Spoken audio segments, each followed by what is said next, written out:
Good evening, wonderful people, great Biafrans, wherever you are.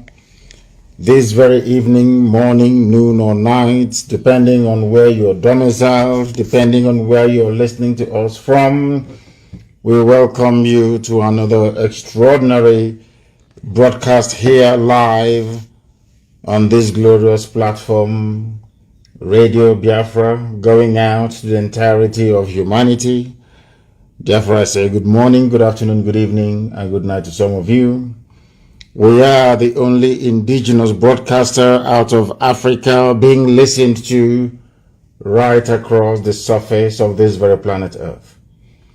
And as always, as I'm welcoming you, please endeavor to welcome other people as well. Share the links as widely as possible. And as always, house rules and protocols dictate that I must tell you how we operate on this very platform. You are listening to us on a multitude of platforms, I must say. We are simulcasting this very broadcast. We are on FM in Biafra land. We are on satellite. We are on Ipob community radio. We are on Twitter. We are on Instagram. We are broadcasting on Facebook. We are everywhere. If you wish to, and of course YouTube. I keep forgetting YouTube. University of Radio Biafra is on YouTube. Try and share that as well, especially those who are in civilized countries where data doesn't cost very much. If you're listening to us via Radio Biafra app, it is a low data usage platform. So also is IPOB community radio. If you experience any difficulties, please go to Twitter or you go to Instagram. It is very clean, very crisp. So also is YouTube as well. I welcome each and every one of you. Heaven has given me a message to preach, and I must preach it this very evening.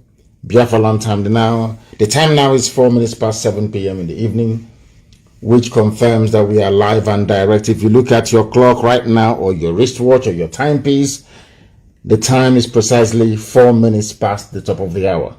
Regardless of where you are, I welcome each and every one of you. I welcome our Oduduwa brethren who are listening from right across the world.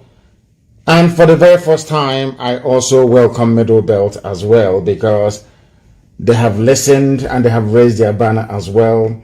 We have seen their coat of arms, we have seen their flag, and we welcome them to this very family of liberators and those wishing to extricate themselves from the damnable Zoological Republic of Nigeria. Before we go any further, I am going to pray as tradition demands. And as I hand over our proceedings this very evening, morning, noon, or night, depending on where you are, to the Most High Elohim, I ask you please to get your pen and paper ready, because somebody made a very serious joke, which I think I will allude to in the course of our program this very evening. Do not forget your pen and your paper, because the whole world is listening. Every government of the world is listening. Every intelligence agency around the world is listening. People are listening. And I'm told so also are immigration officials from Canada as well. Everybody listens to Radio Biafra. They all do. If you go to Abuja now, everywhere is calm. Every government house you have in the zoo, people are attentively glued to their listening device to receive this very gospel that Elohim has mandated me to preach, and I must preach it. My name is Mazi Nnamdi Kanu. I am the leader of the largest mass movement on the face of this earth, the indigenous people of Biafra, IPOB. I am the director of Radio Biafra and Biafra Television, and by the very special grace of the Most High Elohim, a servant of the wonderful people of Biafra. Once again, I must warn those of you who are listening via Facebook, my official page. You know it is heavily sanctioned. I will ask you please to be prepared to switch over to Instagram or to Twitter at a moment's notice, because very soon, when this very program hots up, they will begin to interfere, because they wouldn't want you to hear what we're saying. And in fact, I was asking somebody to compile the names. I want to do a very, very special post on my page tomorrow morning, and I was compiling the names of all the journalists in the zoo who are influential, all the journalists responsible for sustaining what is in essence unsustainable, this very regime of tyranny, a regime of terrorism, a regime of backwardness, a regime of poverty, piloted by the Fulani Caliphate. I will compile all their names. Please look for also those of them who are running Facebook as well. I want to add their names. I want them to understand what the Fulanis are doing to Yoruba people. I want them to understand what the Janjaweed are doing to the Yoruba race. As they are busy trying to fight to defend what is in essence indefensible, their land is being taken over. We must preach this very gospel this very day. Ezi onye nwaanyị na Chineke nna nke pụrụ ihe niile, Chukwu okike abịa ma bi n'igwe, onye jupụtara na nsọ, onye dị ebube ma ruo mgbe niile ebighị ebi, onye anyị na-efe wee na-akpụ isi ala nye, onye ọ bụ naanị ya bụ Chineke nna, ịbụghị mmadụ, o mekataghị ka iwe bụrụ anụkpa ahụ nke gị enweghị ikere eze ebube dị ngọzi. Ị nọ na mmụọ onye nwe m, ebe obibi gị bụ ebe kachasị ebe niile elu, n'ihi na ịdị nsọ wee karịa nghọta nke mmadụ dị ndụ. O nweghị ihe ọbụla bụ ihe eji ama atụ sị na ọ bụ ya yiri gị. O nweghị ihe ọbụla bụ ihe ga-enwe ikere eze ebube dị ngọzi a pụrụ iji wee si n'ihe dị etu a dịka Chineke nna nke bi n'igwe. Ọ bụ ya mere ndị gboo ji wee tụọ gị aha n'ibe ebighị ebi, n'ihi na enweghị mmalite, enweghị ọgwụgwụ. Ahapụ m, aga m eto gị ụbọchị nne n'ime ndụ m, n'ihi na ọ bụ naanị gị bụ Chineke nna nke usu niile nke ndị agha. Ọ bụ naanị gị na-epụrụ anyị ụzọ nna nke ebere. Ọ bụ naanị gị na-alụrụ ndị gị ọgụ, naanị gị na-abụrụ anyị ọbụ onye nwe m. Ọ bụ na ọ gbadara aka gị ka anyị nọ ka e were Biafra nke gị enweghị ikere eze ebube dị ngọzi wee nyefee gị n'aka, ka i wee zọpụta ụmụ gị n'aka ajọ ihe. N'ihi na mkpagbu dị iche iche dakwasara ndị gị, Chineke nna nke igwe, ọchịchịrị wee si ebe o si wee kunie, eleghị anya ọ bụ site na akparamagwa ọjọọ anyị maọbụ mmehie. Mana onye nwe anyị na Chineke nna, biko gbarịọ ka anyị na-arịọ gị wee gbaghara anyị mmehie anyị niile. Ọ bụghị na anyị toruru mmeso ọma gị nna nke ebere dị ngọzi, kama anyị wee na-arịọ gị wee cheta okwu ọgba ndụ gị n'isi anyị, n'ihi na isi na mgbe ọbụla anyị kuniri wee chighata azụ wee cheta na ọ bụ naanị gị bụ Chineke nna, na ọ bụ gị bụ nna nke ụmụ Biafra, na ị ga-azọpụta ndị gị, na ị ga-abụrụ anyị nna, anyị wee bụrụ gị ụmụnna nke igwe. Anyị wee na-asị n'oge ahụ eruwekwanụ mgbe nụ n'ụwa ji alaghachi na-akwụ ya, ka i wee zọpụta ndị gị nna nke ebere dị ngọzi. Na ala Biafra bụ ala nke gọziri agọzi nna nke igwe, abịa m iji wee mee ka mmadụ izizi n'elu ụwa wee si na Biafra wee kunie. Anyị wee na-asị gị gosi mba niile dị iche iche na ọ bụghị bụ Chineke nna, na ike niile nọ n'ọbadara aka gị, na ọ bụghị n'ọbadara aka nke Britain bụ mmadụ dị ndụ nna nke igwe. Gosi ụwa na ọ bụ na-adịghị bụ Chineke nna nke ụmụ Biafra. Anyị were ihe niile nke anyị onwe anyị bụ wee nyefee gị n'aka, wee na-arịọ gị mma gị na ebere gị amara gị n'ọmịiko ebe ndị gị nọ, lekwa ụmụ gị ọbụla ndị nke eji eji. Anyị na-ekele aha nsọ gị n'ụzọ pụrụ iche, n'ihi na ọbụla na ha bịa nwụrụ fara mbaka n'ụbọchị nke taa, igbudi wee daa n'Enugwu wee hapụ ya. Etu a ga-esi wee hapụ ndị ọzọ bụ ndị eji eji, agbanyeghị ihe niile mpụ niile nke ndị iro na-eme, ma ndị ohu ha, ndị odibo ha bụ ndị nọ n'ala nsọ gị nna nke igwe. Ndị dị etu aka nsị ha ga-aba ha ọnụ n'otu n'otu, ị ga-ejide ha wee laa ha n'iyi, ka ha wee ghọta na Biafra bụ nkwa nke ikwere ndị gị n'oge erukwa mgbe ị ga-eji wee mejupụta ya. Anyị wee na-asị gị otuto na nsọpụrụ na ịja mma niile dịrị aha nsọ gị, onye kere eluigwe n'ụwa, Elohim Adonai El Shaddai, ugbu a ma ruo mgbe niile ebi ebi ka a na-arịọ gị ise ise ise. Ọkwa n'ozi ọma Chineke. My goodness.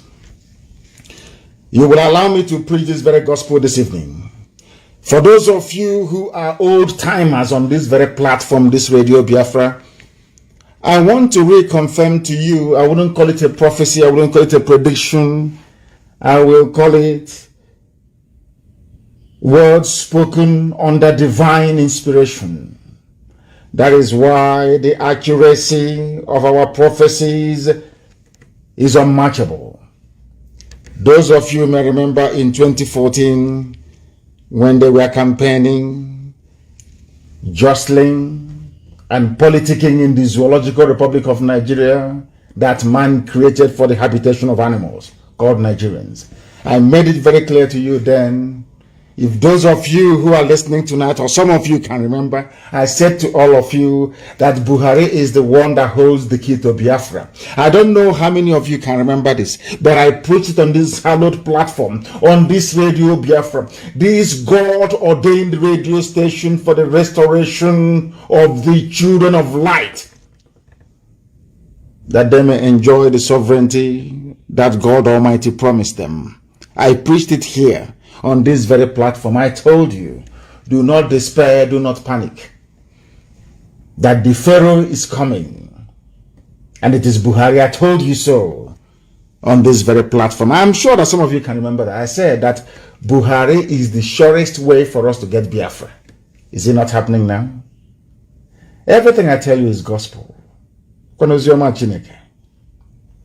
Remember when I said that Buhari will give us Biafra? Those were the exact words I used. And it is now manifesting before our eyes. Everything happening today in the Zoological Republic of Nigeria is because they refuse to let us go. I remember, I think it was in 2015 to be precise, or thereabout. I was in the USA and I was granted an interview by Rudolph Okonkwo, if I'm not mistaken. And I told him that if they do not give us Biafra, that Nigeria will be worse than, the fact that Somalia will be a paradise compared to Nigeria. What is happening today? These are words on the marble. These are, I wouldn't call it prediction. These are prophetic pronouncements on this very hallowed platform that all over the world today, people are witnessing and confessing to its accuracy. Everything happening today in the Zoological Republic is because they refuse to let Biafra go.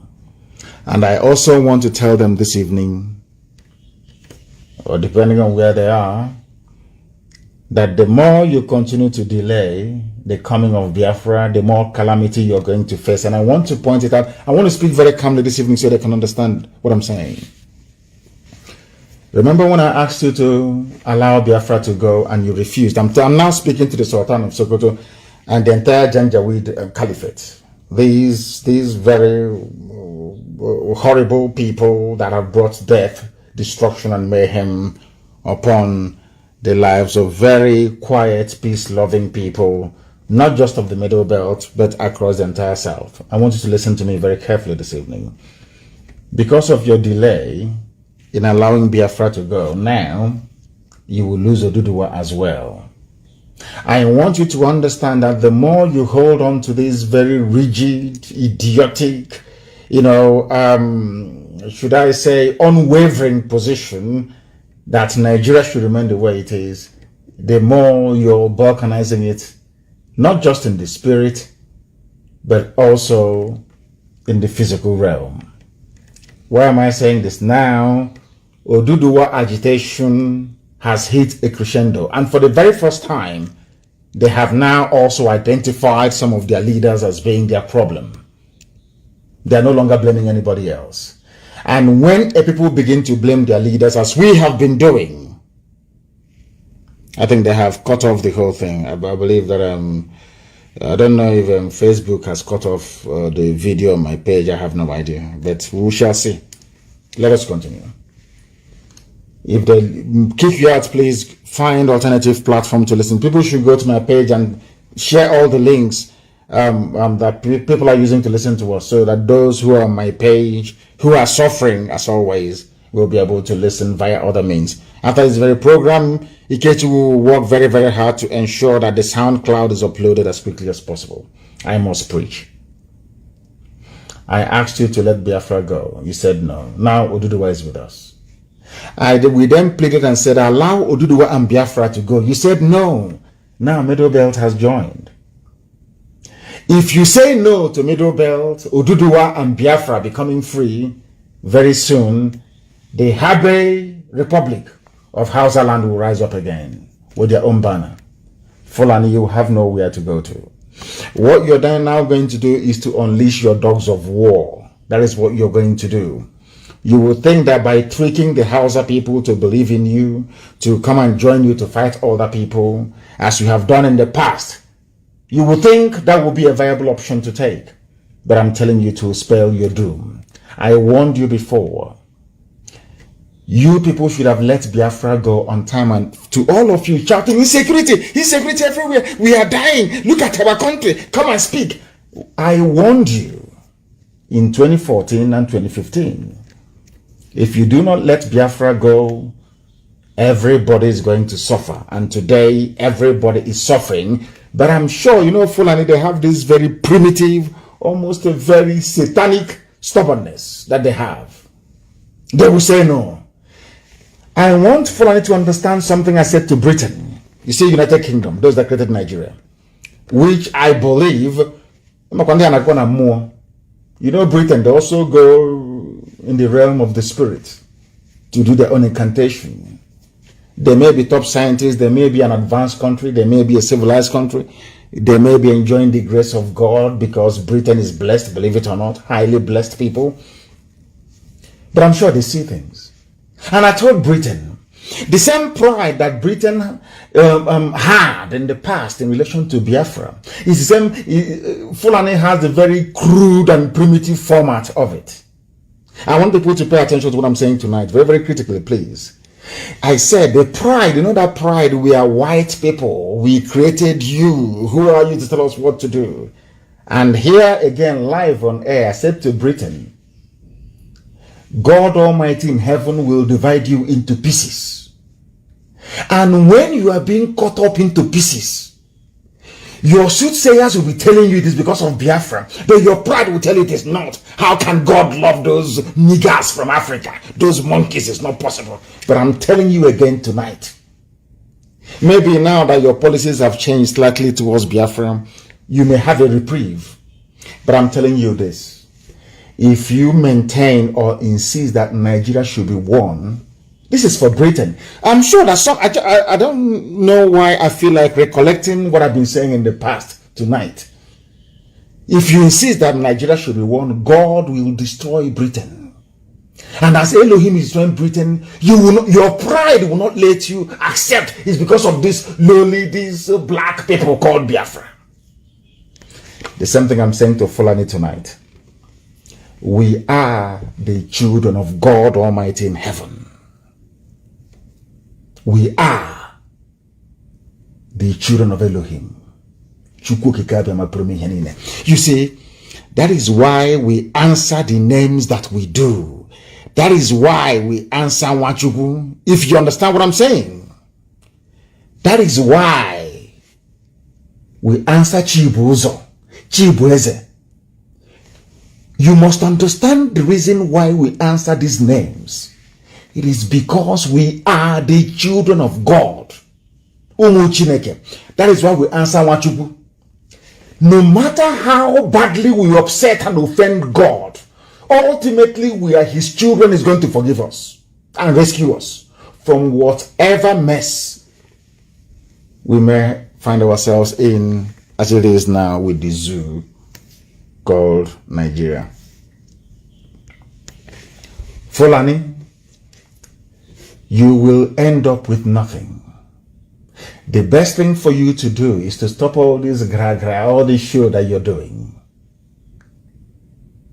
Come and negotiate with us the date for a referendum, that we, the children of light, may go and play the role that Almighty God in heaven intended for us to play in the advancement and development of black people all over the world. Or else you will lose everything.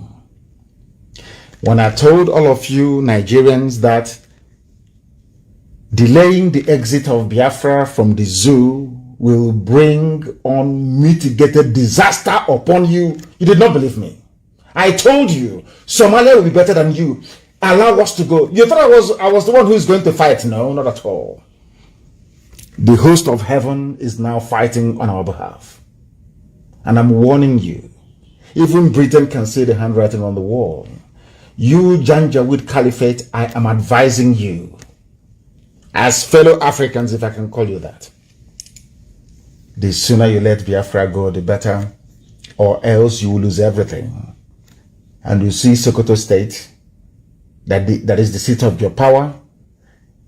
A war will be fought there for 136 years. After that, you will lose everything.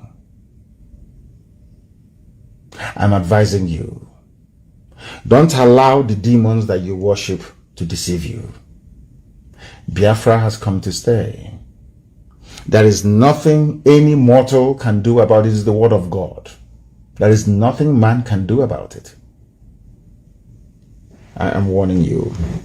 Oduduwa is now with us due to your delay, because in 2014, 2015, Oduduwa, they were not serious. They said no, one Nigeria. But today, Oduduwa is more fanatical. I can even say, as fanatical as we Biafrans are about their sovereignty and their freedom. Only a few days ago, Middle Belt have now joined us. And I can assure you, if you continue, the Habe Republic of the Hausa kingdoms will rise up in the north to demand for their own independence. And I can say to everybody tonight, as I've always said, anybody that raises their banner and their flag to seek independence will get free oil and free gas from Biafra land in perpetuity, forever and ever. I want you to understand this. Therefore, every security agent in Nigeria, every soldier, every police, every naval man or woman, every Air Force personnel, those of you in civil defense, you must each go back to your villages. Go back to where you come from to defend it. Because as you are being slaughtered, as those of you from the south are being killed in the north, they are sending people from right across the Sahel. These are deadly scavengers to take over your land. You must bear this in mind. You must go back to your fatherland right now to defend it. Because I want all the army and the police people to do a very simple survey. Maybe tomorrow morning. Because I know all of you are listening to what I'm saying tonight. Do a very simple slide survey tomorrow morning. All of you in the army, all of you in the police, I want you to do something very slight. Call your respective villages. I'm not saying where you're living in the township. Call where you come from, your village. Ask anybody in your village. I'm talking about those of you serving in Nigeria Army, serving in the police, serving in the Navy, serving in the Air Force. And you are not Janjaweed, you're not Fulani. All non-Fulani personnel in Nigeria security services or security agencies or whatever they call themselves, pick up your telephone tonight, even as I'm doing this broadcast. Call home. Ask them, are there Fulani terrorists, headsmen, Mietiala in my village? How far are they from my house? Just make a very simple phone call. That will convince you that as you are busy defending your one Nigeria for the Fulani, inadvertently, they are busy conquering you. It's a very simple experiment. You are a soldier, you are in Navy, you are in Air Force. Pick up the phone. I'm not saying because you were born in Ojuelegba, you should call and say, is anything happening in Ojuelegba? No. Call your village where your father comes from, where your grandparents come from. Because we are patrilineal, we lean towards our father. We come from where our father comes from. Call your village. Ask people in your village, how close are the Fulani terrorists to my house? How close are they to where I'm living? Or supposed to be living? They will tell you. Only then will you appreciate what we've been saying for long. That the more you fight for one Nigeria, you are doing it for the sole benefit of the Fulani Caliphate, because they are busy taking over your village. They are keeping you busy in the army and in the police. Meanwhile, they have taken over your village. You know, when people say to me that there are people from the Middle Belt who are still in the police and in the army, serving in various locations and trying to defend one Nigeria, I feel sorry for them. Go back to your village and see what life is like there.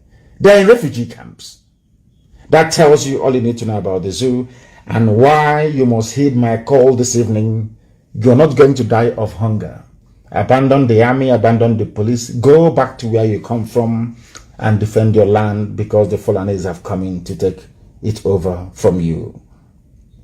You must go back home and and defend your land right now. Has it not dawned on everybody that the defense of one Nigeria as presently constituted is only aiding the march of the Janjaweed Caliphate to the Atlantic? Because the more you're in Borno serving, you're in Yobe, you're in Taraba. The same Ibek you come from, the Fulanis are there trying to take over your land, killing, raping, maiming people. Did you not see the batch they sent to Yoruba land that was intercepted today? But there are Yoruba people who are fighting right now in Nigeria army in Borno as they are moving towards the north to go and defend their so-called one Nigeria against Boko Haram, which incidentally was created by the same Fulani people. Another consignment of Fulani killers and murderers are heading into Yoruba land. Does that make sense to anybody at all? These are the things we are trying to get you to understand, but for some reason, some of you can't get it. You're moving to Yobe, you're being posted to Yobe, to Taraba, to Adamawa, to Borno, to go and fight insurgency. Is that correct? On the way, you are passing Dangote trailers and trucks coming into your land with the same insurgents, the same bandits coming to your village to rape your mother, to abduct your sisters, your nieces, and in most cases your nephews as well. I want people to actually sit down tonight and rationalize what I'm saying. Those of you in the police fighting for one Nigeria, those of you even in the print media or in the electronic media, all those journalists trying to keep Nigeria one, call your village and ask them, what is the status of security in my village? They will tell you the Fulanis are everywhere. Doesn't that make a mockery of all the things that you claim you believe in? You know, sometimes a lot of people have what I call misplaced, sense of patriotism. You see, in Nigeria, the only people you owe your loyalty to is to your tribe or your ethnic group. That's where your loyalty should lie, and nowhere else. Not because Nigeria is an artificial creation. No, not at all. I'm not even going that far. But because the more you fight to keep Nigeria one, the more you're making it easier for the Fulanis to conquer you. That's what it is. I want people to understand this evening. People are asking, why am I speaking in this tone? Because I want it to sink in very well. I don't want anybody to say, oh, because he was insulting me, I wasn't able to understand what he's saying. That is why I am preaching the way I'm preaching tonight, so that you can understand it very, very clearly. We must end Nigeria as quickly as possible. I'm not talking about months, but in weeks. Why am I saying that? Because the Fulanis have perfected their plan to start an all-out conquest by the year 2022. By the year 2022, they want to start their full conquest. So we must stop them before they commence. If they commence, we cannot stop them. Because if they commence, all those territories they have taken from Benue State, all those territories that they have taken from Plateau State, all those territories they are occupying in Kogi State, believe you me, if we continue to wait, any day that the world steps in to say enough is enough, they will claim that very territory as their own. They would have advanced all the way from Sokoto to Katsina Ala in Benue State. What does that tell you about your future? What does that tell you about your future?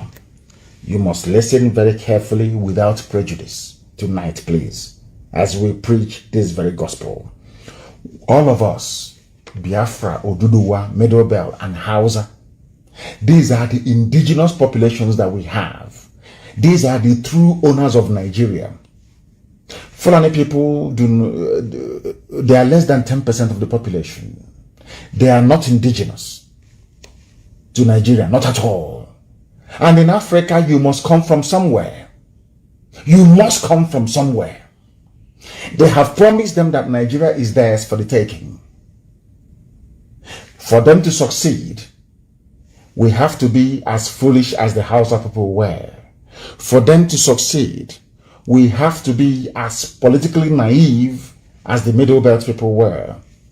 For them to succeed, we have to be as moronic as the Yorubas have been for years. For them to succeed, the Biafrans will have to be as foolish as they have been for a very, very long time.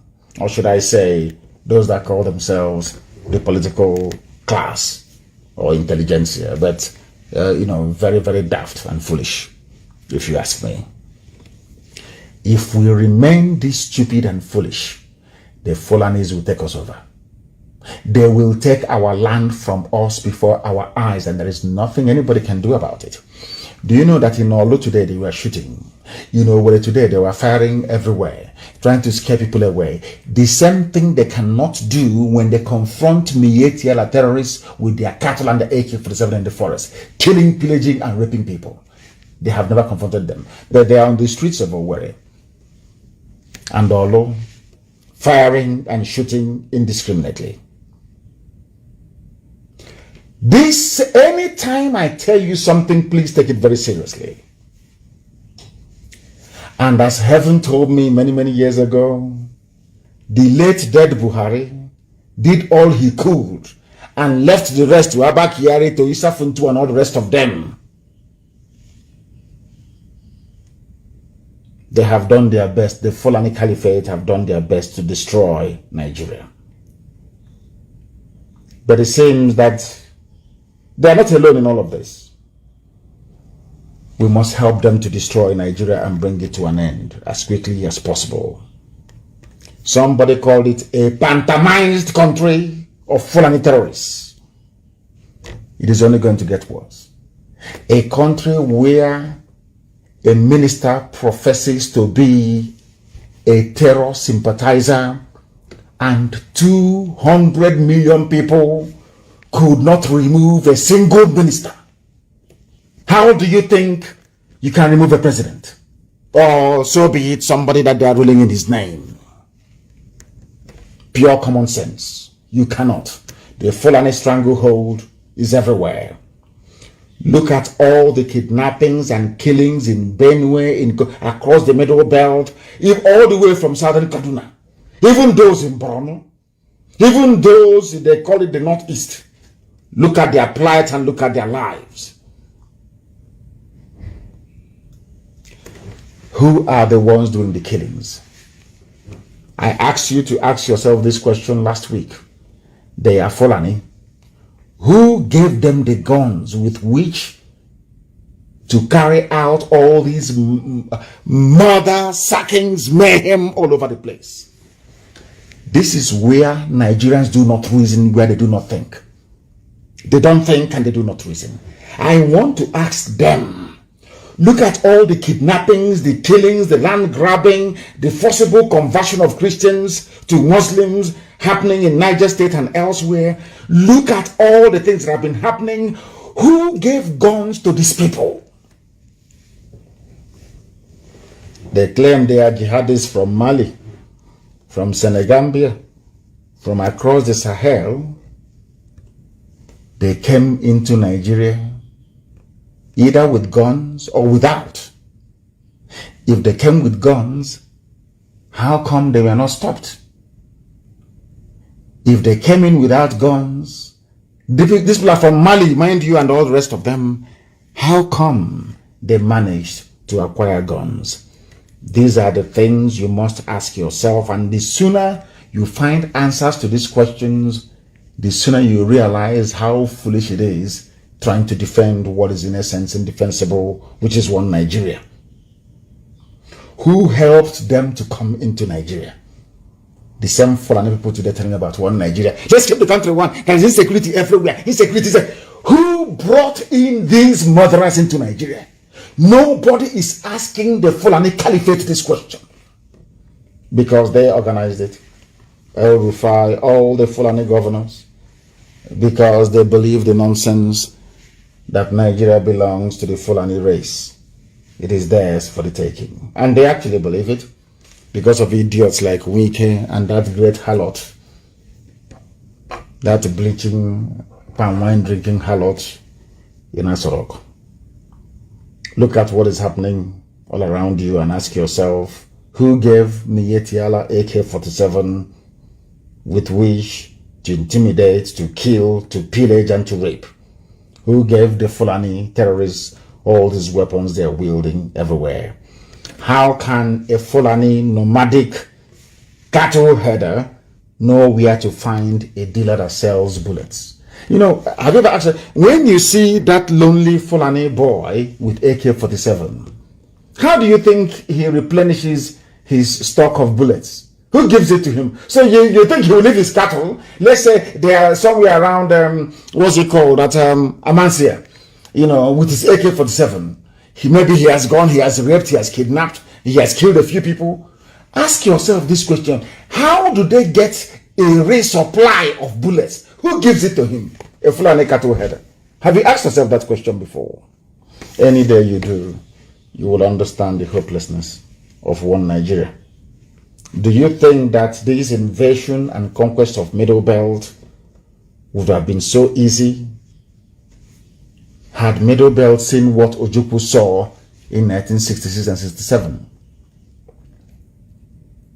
If not for the prejudice of the people that call themselves Nigerians, do you think that you'll be seeing what you're seeing today? Had all of you supported Biafra, do you think you'll be losing your land today, losing your head, losing your faith, losing your religion? Do you think that Leah Shwaibu will be more like, I don't know, a breathing, whatever it is, for Fulani terrorists? Is that what you think? I want Nigerians to understand this. God is punishing all of you for what you did against Biafra. All the mayhem, all the killings. Ask yourself, why is it only in Biafra land that the Fulanis do not have any genuine stronghold? No foothold in Biafra land. Why do you think so? God is punishing every part of Nigeria for the crimes you committed against his children. I'm not expecting you to believe what I'm saying, but you know it to be a fact. That is the fact. But today, thankfully and mercifully, the brute is no more. To tell you how miraculous God is. Buhari is dead, we know. How do we know that Buhari is dead, you may ask? Because God gave us brain to be able to use it to reason. That is why we are not animals, because that's what Mary Wollstonecraft said. The reason, the only difference between you and the Fulani cow is because you can reason. Listen to me very carefully this evening. Buhari is no more, but the Fulani Caliphate, to tell you how merciful God is. When Buhari died, had they said Buhari is dead, Osibajo would have taken over. Osibajo is more learned, more urbane, more conciliatory, more progressive. Nigeria will still be one. That would have made our work very, very difficult. Because maybe Osibajo will come down to discuss and to negotiate, to say, oh, let's restructure, let's go back to the regions, either 1960 Constitution or 1963, whichever one would have continued in the zoo. But to tell you how miraculous God is, he hardened their hearts. They said, no, it's our turn. It's our turn, we must remain in power. The time that we are doing it, they never knew that that would lead to the end of Nigeria. They never knew that. Elohim hardened their hearts. And today, the Fulanis have run Nigeria aground. And they are being openly vilified by everybody. Even Britain is fed up. USA is fed up with them. EU is fed up with them. Now you understand it, don't you? They themselves are the ones now canvassing for coup. Forget all this nonsense you're hearing. They use one man called Clark, who said he's a senior advocate of Nigeria. Senior advocate of what? I have no idea. He's a senior advocate. Asking army to come in to take over power under a civilian democratic dispensation. And he is a senior advocate of Nigeria, a supposedly learned man. When I tell you that they're not educated, that's I'm insulting them. Senior advocate of Nigeria, advocating for army to take over. Can you believe that? What is wrong with the people taking over in a revolution? Instead of Mr. Clark to call for a revolution, he's asking military. Very lazy way of approaching the issue of all the ills bedeviling Nigeria. Now listen to me very, very carefully, please. I beg of you. How do you know that Buhari is no more? It is very, very simple. I want to prove it to you that he is no more. Very, very simple. Because sometimes you may be shocked, but 1 + 1 is equals 2. Always. Buhari, when IPOB started to torment the zoo, Buhari came out to give a live press interview. Not once, not 2 times, not 3 times. Only IPOB giving them problems. This was between 2015, 2016. Before the idiot died on the 27th of January of 2017. I know the exact date he died. Before Buhari's death, he was having media chat discussing every blessed day, live, unscripted. Nobody would tell him what to say. Most of the times he was talking rubbish, but at least nobody ever guided him or asked him to say A or B. He had a mind of his own. Now, the Senate of Nigeria, listen very carefully, in a democracy, the Senate of Nigeria, or should I say a part of them, came out to say, we have not heard from our president despite the daily killings. That on its own is an impeachable offense. That on its own is an impeachable offense. You are telling me that a president is alive in a country bedeviled by insecurity left, right, and center? They are minting money, they are printing money every day. They call it quantitative easing. NNPC does not have any money anymore. They fall and they sell the oil and they pocket the money. The zoo is sinking. You have not heard from somebody who claims he's a president. Compare the character of the mask-wearing idiot now to the Buhari you had before. Are they the same? You know, sometimes in life you expect people to be able to reason properly. I am asking you people, you Nigerians, the thing that you're seeing now coming from who you claim is Buhari in Asarok, the mask wearer, is it the same attribute of the man that you used to know? I'm sure the answer is no. A whole Senate of the country lamenting, we have not heard from the president. The country is collapsing. There is going to be war very, very soon. And he cannot speak. Do you know why he cannot speak? Because they know we are watching them. The fear of IPOB. They know any move they make, we are going to dissect and analyze. That is why they cannot bring him out to speak. Not even common live presentation. They cannot do it. And all of you went to school. Most of you are graduates. Most of you have PhDs. Are you telling me that your common sense, that I'm sure that all of you possess? I haven't told you yet that there is nobody there. In every other country of the world, ordinary COVID-19, they receive almost weekly briefing. Now, let me shock all of you.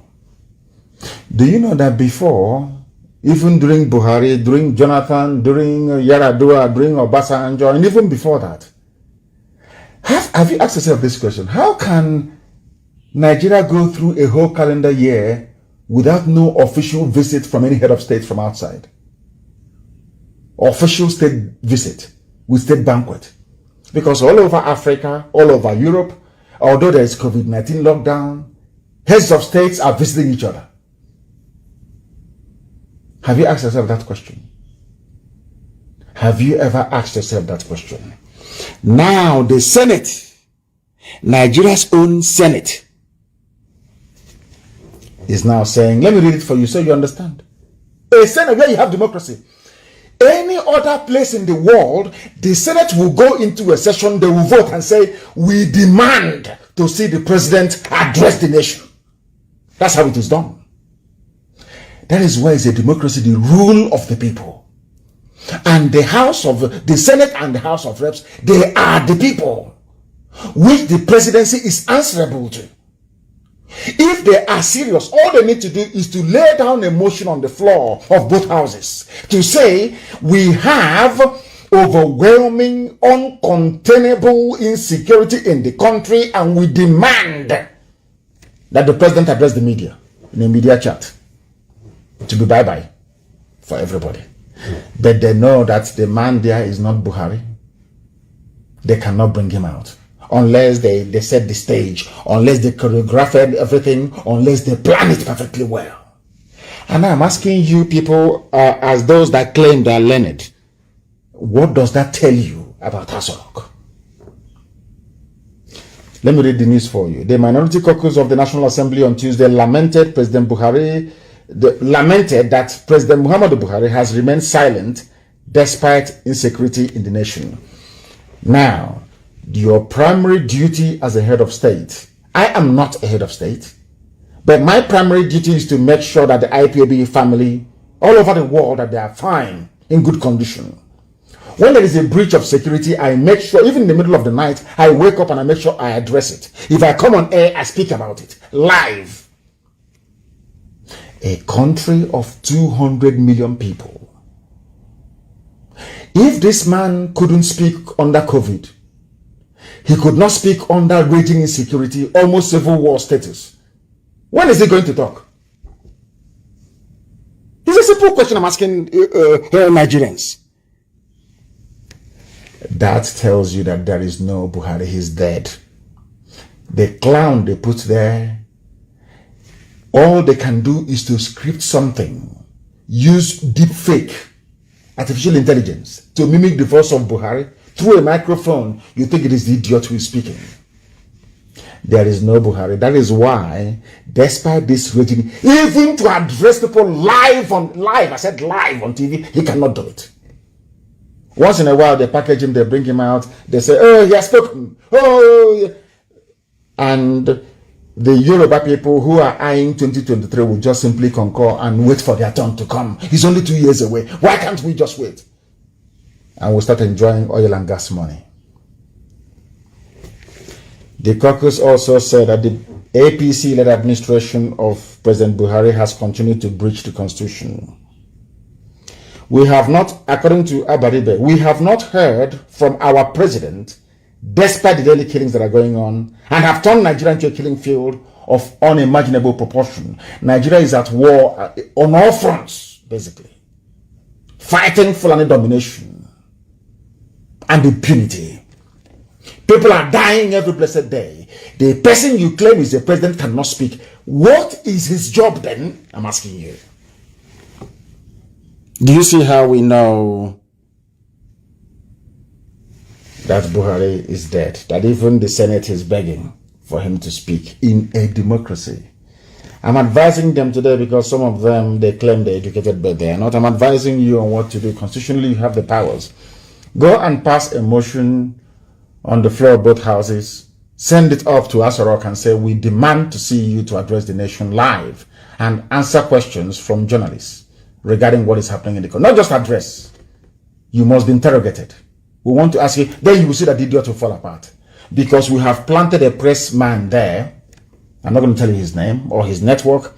He is going to ask him a question in Fufude, the native Fulani language that the old dead tyrant Buhari spoke before he died on the 27th of January 2017. I stake my life on it.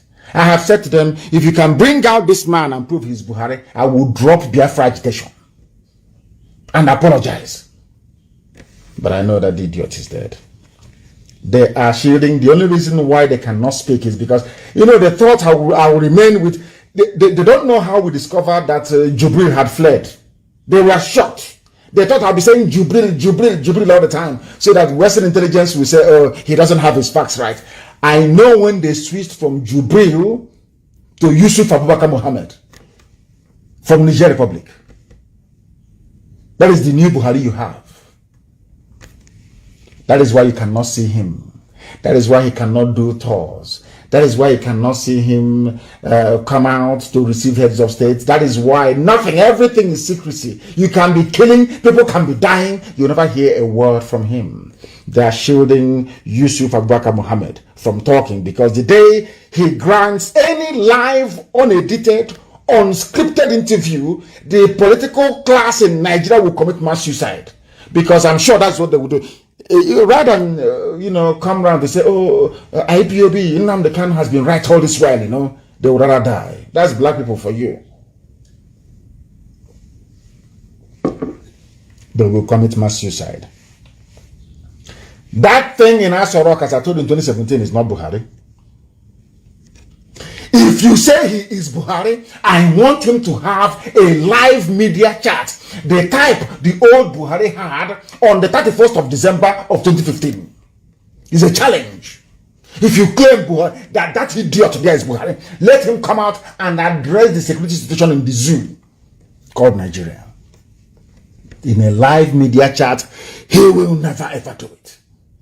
That day, the shame of Nigerians will be open for the whole world to see. The world, right now, a lot of countries, in fact, Nigeria is the only country in the only passport that you require visa to go to almost every other country in the world. Because of how useless it is. Any day, that thing there, Yusuf Abubakar Muhammad grants any live interview or media chat, if you say you're a Nigerian outside, people will spit on your face. They will say, we know you people as fraudsters and criminals. We never knew you're even this stupid. At least criminals are supposed to be very smart. You people are equally very, very foolish. So Abaribe, the Senate, and they can talk all they like. That thing there can never grant any live interview for anybody. He will not do it. Any day they do it, they try it, they are finished. And they understand that very well. That is why he cannot hold a live media chat. People are talking about impeachment. Let us impeach him. As my dear brother Mbaka said, let us impeach him. Do you know why Fulani is against impeachment? Fulani wants that boy to leave. They want to remove Buhari, that name Buhari from Aso Rock. That is what they want. Oh, forget all this nonsense that they want planting it everywhere. The only reason why they said no to impeachment and why they are running after Mbaka, that I'm glad they've released. I didn't want to talk about him or write about him or tweet in the afternoon. We are just waiting to see if they will hold him. And then that thing they want, they will see it. But luckily for them, they released him. Let me tell you something you don't know. The reason why they're against Mbaka and everybody talking about impeachment is because once you impeach him, listen, he will be forced to come out to respond in the open. Journalists will interview him. That is why all of them, they are running helter-skelter. Nobody wants nothing. They don't want you to talk about him, because any day you vote in the House of Senate or in the Senate or in the House of Reps to impeach him, you will now give him a right to reply. Because the article, as Trump did in America 2 times, because the articles of impeachment will outline his crimes and misdemeanors. And the law of natural justice dictates that you must give him the right to reply. Who is going to reply? Buhari is dead. Is it Yusuf Abubakar Muhammad that will reply? The cabal won't allow it. Now you understand, don't you? That is why they're against impeachment. Because you cannot impeach a dead man. The Fulani Caliphate control all of you in the zoo using Yoruba media and your political leaders. They have captured the 2 critical, in fact, there are 3 critical constituencies in life. Media that brings you information and enlightenment. Your political leaders, traditional rulers, and also your religious leaders. That is why anytime they sense danger, they will send DSS. People are trying to disable the country. They want to remove Buhari from office. All right. in order to sow seeds of doubt and confusion amongst you, so you can no longer be together to ask for what is right. Asking for anybody you claim to be Buhari to address the nation is not causing trouble. It is not. It is called democratic accountability, isn't it? These are the things you must bear in mind. This thing about coup, that they sent Mr. Clark to talk about coup, is a well-planned move to manipulate people's minds into thinking that Buhari was removed as a way of hiding the fact that Buhari is dead. Fulani is praying for a coup. Forget all that, not that the ones planning it. And I want Asorok to know that I know their plan. They want to do a coup to say, oh, we have removed Buhari, he's incompetent, as a way of hiding the fact that Buhari is dead. That is what they want to do. And once they do the coup and they put in somebody first of all, they said, we'll put in a senior Yoruba general to calm everybody down, to stop Yoruba agitation. That's what I'm just trying to let Tinubu understand. If he doesn't know, they have two people in mind. One is a Yoruba high-ranking army officer. The other one is from the Middle Belt. They want to use them to try to calm everything down. The same thing they tried to do with Ogundigbe in 1966. And they ended up doing with Gowon. They killed everybody. Every Biafran high-ranking officer they got their hands on, they killed. All of them. They knew the world was very, very upset. Fulani knew they could not sell that very narrative to the world. They approached Brigadier Ogundigbe and asked him to take over the reins of power. He said no. They went to Gowon, a Christian from the Middle Belt. That is how they operate. The same thing they want to do now. So all this talk of they want to overthrow us is all rubbish. It's Fulani who are planning it because they know that the clock is running down. They know the clock is running down. They know that once people, shed this cloak of ignorance and begin to say that Buhari is dead, that they are finished. They want to use a coup. Fulani coup, by the way. After all, Fulani controls the army. How can anybody do a coup in Nigeria? How is that possible? Fulani controls everything. All the generals that are Fulani. Everybody in the hierarchy of the army is Fulani. So how can you do a coup? How is that possible? All the commanders of the tank corps you have in the zoo called Nigeria, they're all Fulani people. So how can you do a coup? All the people that lead the infantry in Nigeria are all the commanders, they're all Fulani. So how can you conduct a coup? It is the Fulani planning a coup so they can say that Buhari was removed due to incompetence. And then after that, they'll say, oh, he's living a quiet life. You know him, he's a man of peace and quiet. After a while, they will not tell that Buhari is dead. He died in his sleep. That's what they want to do. If you don't know, let me tell you. And I'm saying to Fulani Caliphate tonight, you don't know who you're dealing with. Before you make any move, we know. Every move that you make, we know. We are aware of it. So stop deceiving yourselves. We know what you're up to. We understand your game plan. This thing about coup is because you want to remove Yusuf Abubakar Mohammed before it's too late. Because there's nobody in Asorok. If there is anyone in Asorok, the person will be talking. Nigeria is finished. There is no country called Nigeria anymore. Nigeria finished last year. Nigeria is now only existing on paper and the fear of the South. The cowardice in people of the South. And the promise of a greater, better tomorrow for the likes of Wike is only what is holding the zoo together. The zoo is dead. Absolutely dead. Their plan has failed. Only if the politicians we have in Biafra and in fact in the entire South can repent, or else what awaits them is doom. The game the Fulanis are playing, just don't, Remember I told you tonight, the game the Fulanis are playing is to carry out a coup and install a Yoruba senior army officer or somebody from the Middle Belt to calm everybody down. That's what they want to do. And I want them to understand that we know. Our intelligence services is second to none in the whole world. In fact, by the time that Biafra stands, I'm sure that even Mossad will be coming to us to learn one or two things. The Zoo people think that we are stupid, but we are not. We are highly intelligent, more intelligent than all of them put together. They want to carry out a coup and claim that Buhari was removed. People are talking about insecurity. In the same country where people are being forcibly converted to Islam.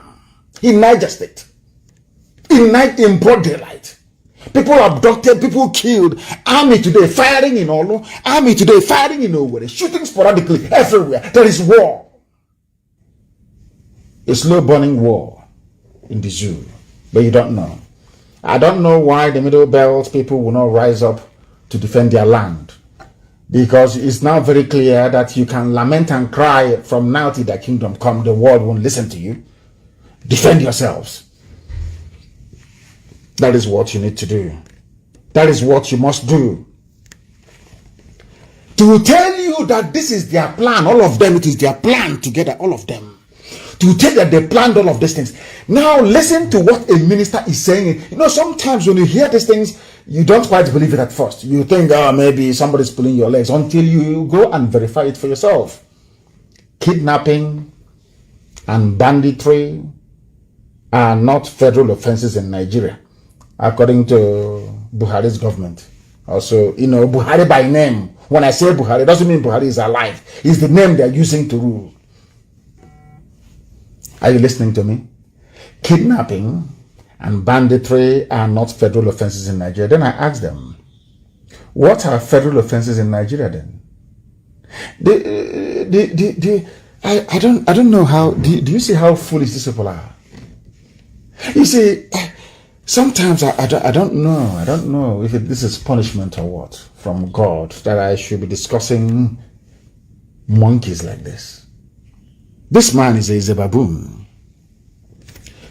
Why do you have federal high courts then and federal courts of appeal? So all the cases being tried, you know, this is something that Nigerians don't know. Even those that call themselves lawyers, like backyard quack lawyers, like Wike, quack, backyard lawyer. Let me ask you Nigerians for 1 second. What cases do you think are tried in a federal high court? My God, zoological republic. And these people actually go to school, spend 4 years in a university and come out as graduates. Even doctorate degree holders of law. If kidnapping and banditry are not federal offenses, then why are you trying them in a federal high court? That's the meaning of it. Federal high court for federal offenses. State high court for state offenses. Sharia court for Sharia offenses, so to speak. Customary court for customary offenses. Do you know that even the states, they have their own appeal court, so to speak? Now you are trying a case in a federal high court, which means it is a federal offense. But it is in the zoo. They don't know the meaning of it.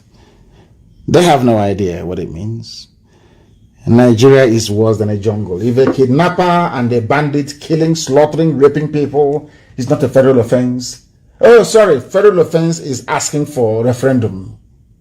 And you people have time for these animals that call themselves politicians. Fools who cannot even reason very well. You have time for these people. This UG. They said, that's what Lai Mohammed said. It's not a federal offense. Federal offense is asking for your freedom.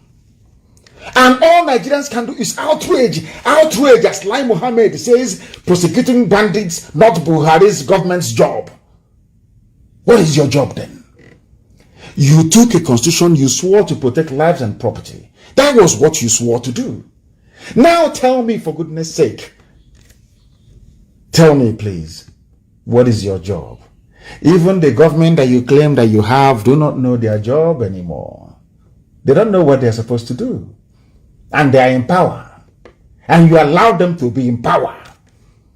All you can do is outrage. We are outraged. Oh, have you heard what they are saying? Oh, have you heard what Lai Mohammed said? And that is all. The only solution is a popular revolution. I want youths from across the Middle Belt and the entire South to sit down, not to sit down in one place, communicate amongst yourselves and decide for a day to come when people will take over the streets. Let the revolution start. We outnumber them.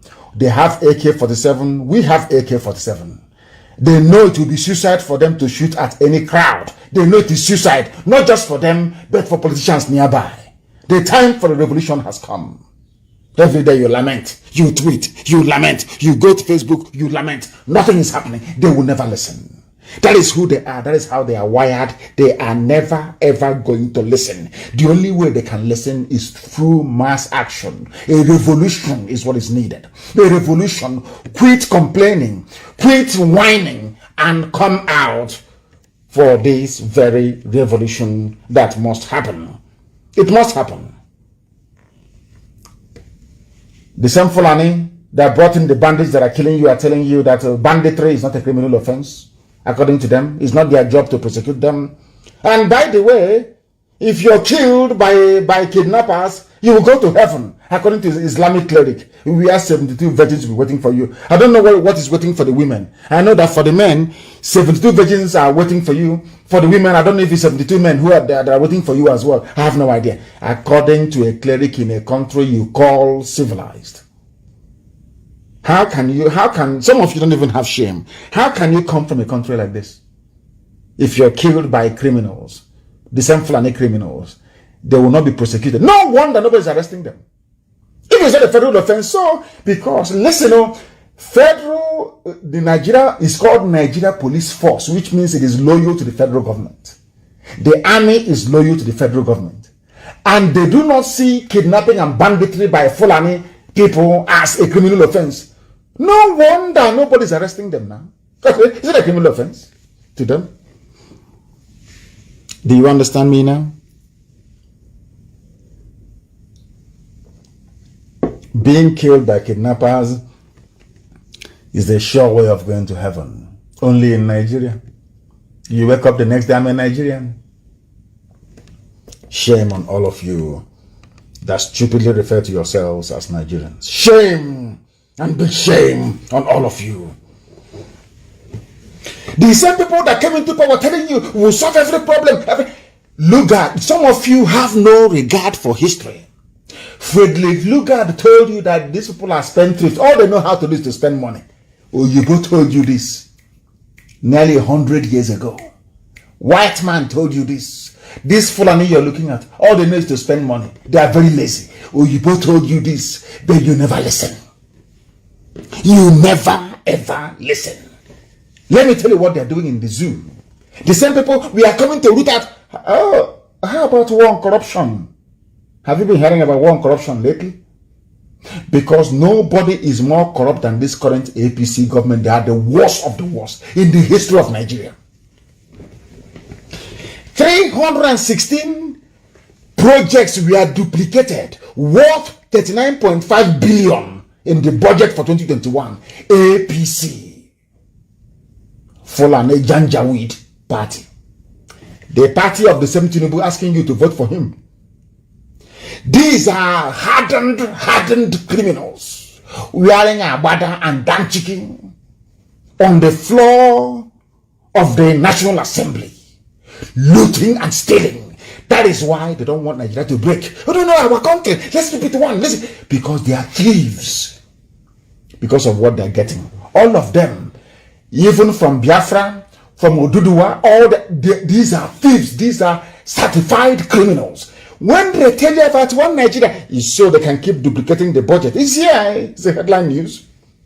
316 duplicated projects worth 39.5 billion. It will go in the pocket of somebody. It's just news. You read it and you just go away and there's nothing. Nobody cares. But that is your future. They steal this money, they go and print money for you. They steal this money, they bank it abroad in dollars, and they are printing worthless, useless naira for you. You people are in for one almighty shock. I'm telling all of you. But you will not know. After all, you're from the zoo. What do you know? Were you not there when the Fulanis came from Futajalon to conquer you? They're now coming from all across the Sahel in your backyard. You call the police will not come because it's a federal offense. According to federal government, it is not an offense. A supposedly federal offense is not a federal offense when it comes to Fulani. Are you listening to me? Isn't it very ironic? We have even the effrontery to even have the guts to face the media to mouth such rubbish. I'm sure the entire diplomatic corps in Nigeria will be wondering what sort of animals are these. Kidnapping and banditry is not a federal offense.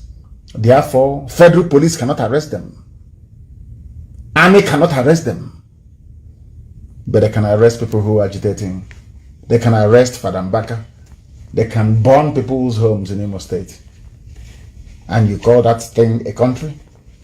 It is a shithole, as Trump famously said. I'm telling you the truth. They duplicate, they steal, they pillage. As bandits are pillaging you, taking your land from you, your so-called Fulani APC politicians are pillaging you by duplicating projects and pocketing the money. Tomorrow the idiot to come on Channels TV or AIT. Our country needs to be one. We need to synergize and look for a way out of this. Meanwhile, his pocket is stuffed with 36 billion. Criminals everywhere. The zoo has fallen. Nigerian military wants politicians, soldiers against coup. There are some types of discussions you have in Nigeria that makes me wonder what type of God created you people. What type of schools you went to. There is a senior advocate of Nigeria, alleged senior advocate of Nigeria, asking for coup to be conducted. And I want to ask him, which part of the world, civilized world, even ordinary Egypt, ordinary Egypt, can you have people coming out, somebody who is learned? I believe he has read history to come out to say the military should take over. What stops you from taking over? Does power belong to the military? Okay, you're telling us that whoever is carrying a gun is who power belongs to. A senior advocate of Nigeria. No wonder the entire judicial system, the entire legal system in the zoo is laughable. In the history of the world, if you want to change a government, it should be led by the people, by a popular uprising. That was the mistake that Nzogwu made. Nzogwu shouldn't have led the coup of 1966. What for? It's not your job. Your job is to defend the territorial integrity of the zoo, if it has one, that is. You're a soldier. It's not your job to be dabbling into politics. Allow the people to feel the pain so much that one day they will say enough is enough. That is the type of change that transforms society.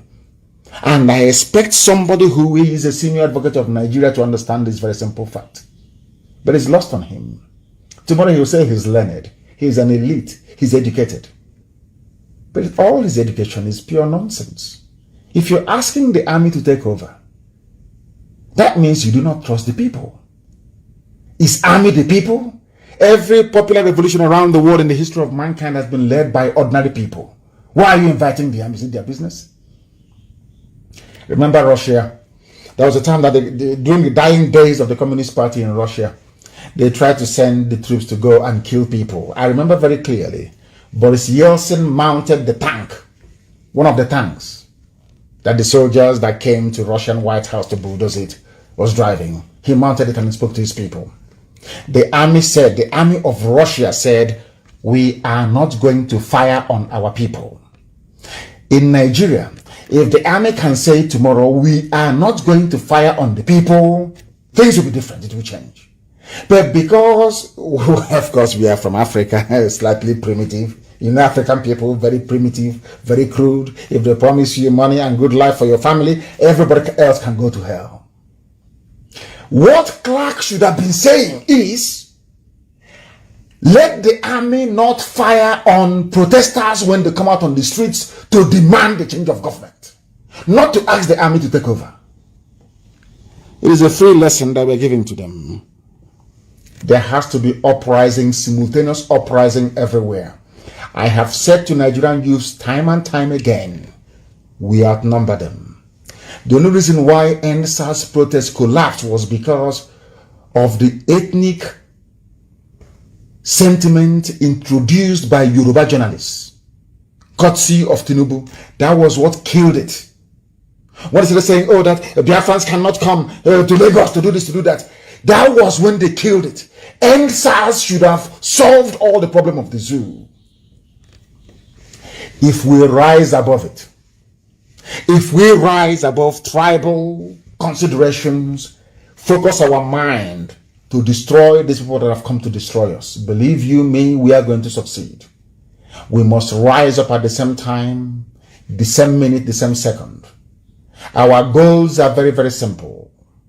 Every instrument of state, every political party apparatus must go down. Once it goes down, the zoo has collapsed. Now, what they will do from Aso Rock is to say, let us bring the people to negotiate a constitution. That's how it is done everywhere. You must force Fulani to do something. They are not going to do anything on their own. Never, ever, ever. You must compel them. You must force them.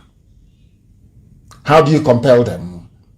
There has to be simultaneous uprising everywhere at the same time in Nigeria. For only 48 hours, believe you me, they will call for the Sovereign National Conference. Because we outnumber the army. And I'm not sure that any stupid soldier is going to come down from Sambisa forest, having escaped death at the hands of Boko Haram, to come back to start shooting people in his village. It's not going to happen. That is how you change things. Not calling for a coup, not calling for impeachment. They can't impeach him. They will not do anything until you do something. That's how this life is.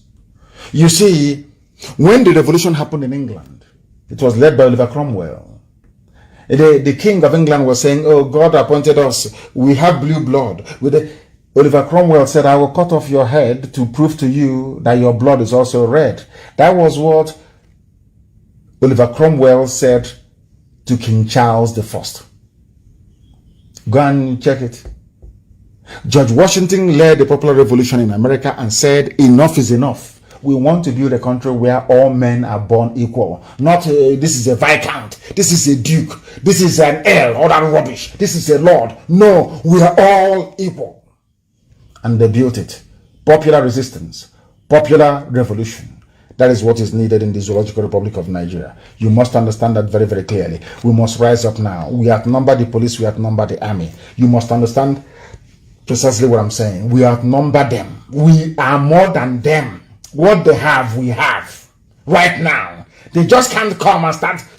All of our people, those in Abuja and Lagos, oh, don't let him burn. Did you see that the soldiers were shooting in Olu today?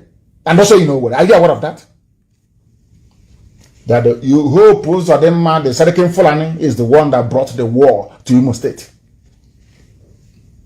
We outnumber them. We must abandon our businesses for 1 or 2 days. We must deal with these people. Only then, I'm telling you the truth, will they call for a Sovereign National Conference to say, what do we do? Until you get to that point, you are merely wasting your time. Writing, protesting. I heard some mothers were protesting about their children that were kidnapped. They went to National Assembly. Even National Assembly cannot get the person in Aso Rock to speak. So what do you think they can do for you? Nothing. Absolutely nothing. And these are the things you must understand. I want everybody now asking for regime change in Nigeria to understand this. That's why I say that Nigerians are not smart, they're not intelligent, they're very foolish people. I say it all the time without apologies to anyone. Nigerians are naturally very, very foolish. They're very, very stupid. And I'll prove it to you tonight. Since there is doubt, let me put it that way, as to the identity of the man in Aso Rock, what I expected the likes of Clark to say, the senior advocate of the zoo, is very simple. If you want to change, if you want Fulani to go mad tomorrow, very simple. We do not believe that whoever you have in Aso Rock is Buhari, since he cannot address us. We need proof that he is Buhari. Believe you me, Nigeria will change within 1 week. When we gave you the expo, when we gave Nigerians the expo to say, only question the identity of the man in Asorok. You have all the proof. You have a little boy today. Tomorrow is a 25-year-old. The next day he's a 40-year-old. Nobody knows. His hands is so fresh. You know he's not Buhari. All of you, you know that. There is hole in his neck. Even to ask the question, why does he have a hole in his neck? And Fulani banditry will stop. Your land that they're seizing will stop. You will leave your IDP camps and you go back home. Only one thing you need to do. Don't ask for impeachment. Don't even do a revolution. Let's even put that to one side. Ask them to bring out that man in Asorok to address the nation, and you have your answers. I'm telling you the truth. You know, God is miraculous. He gave you ways to deal with the Fulani Janjaweed, but all of you messed it up. We told you. All that Clark needs to do is let there be a DNA test to prove that this man is the real Buhari that we know. The old man, the sickly, dying old man that we know, that had a brain tumor.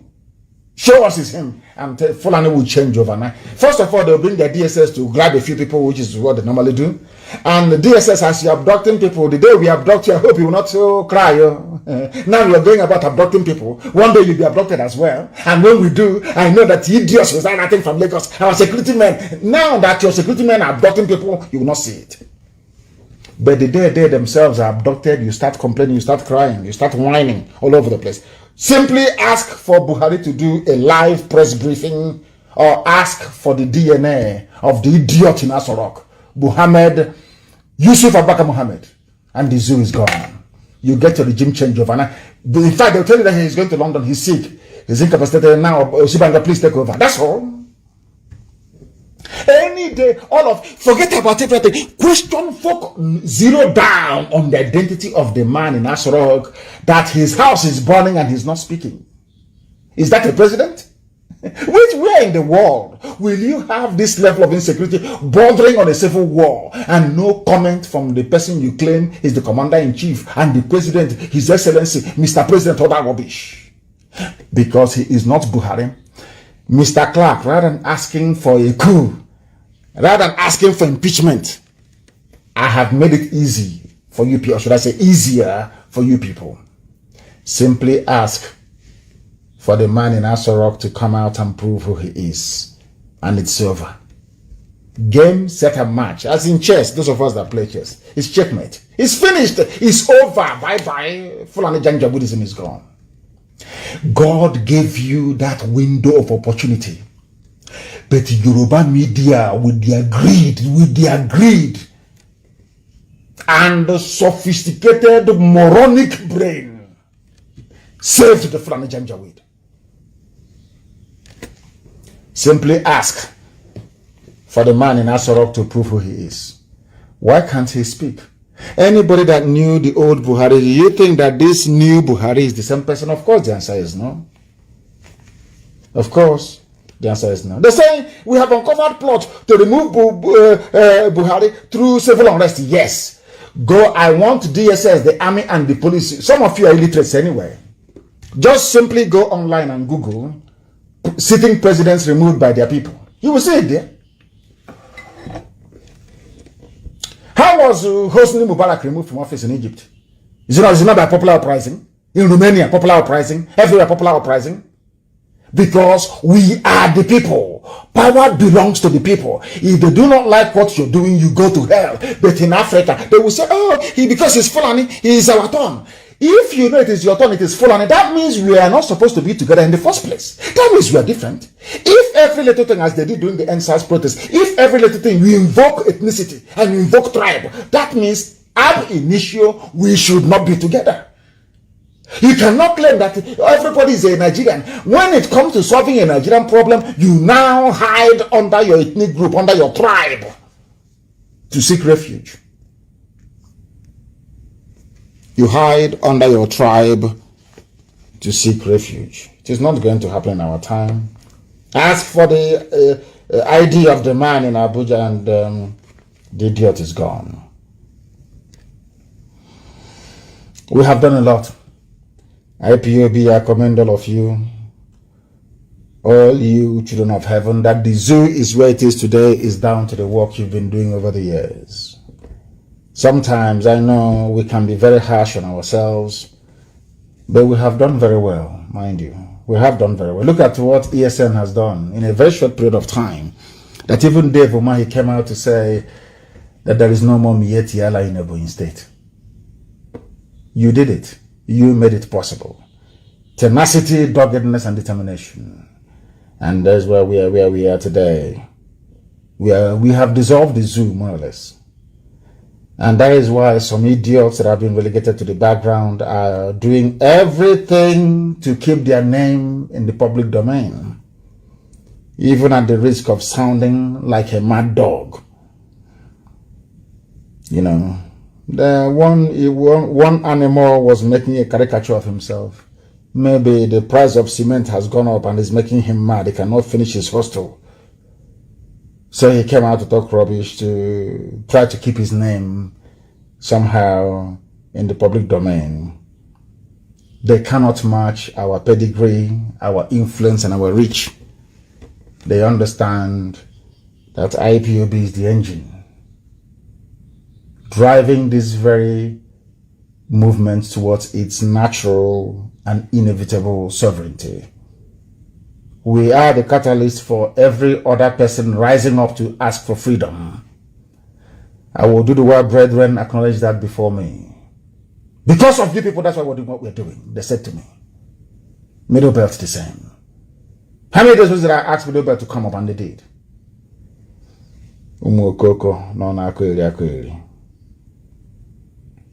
That is why I am glad this evening that the Middle Belt have released their country flag, their currency and coat of arms, and we must encourage them. I am encouraging Middle Belt to continue to do what they are doing,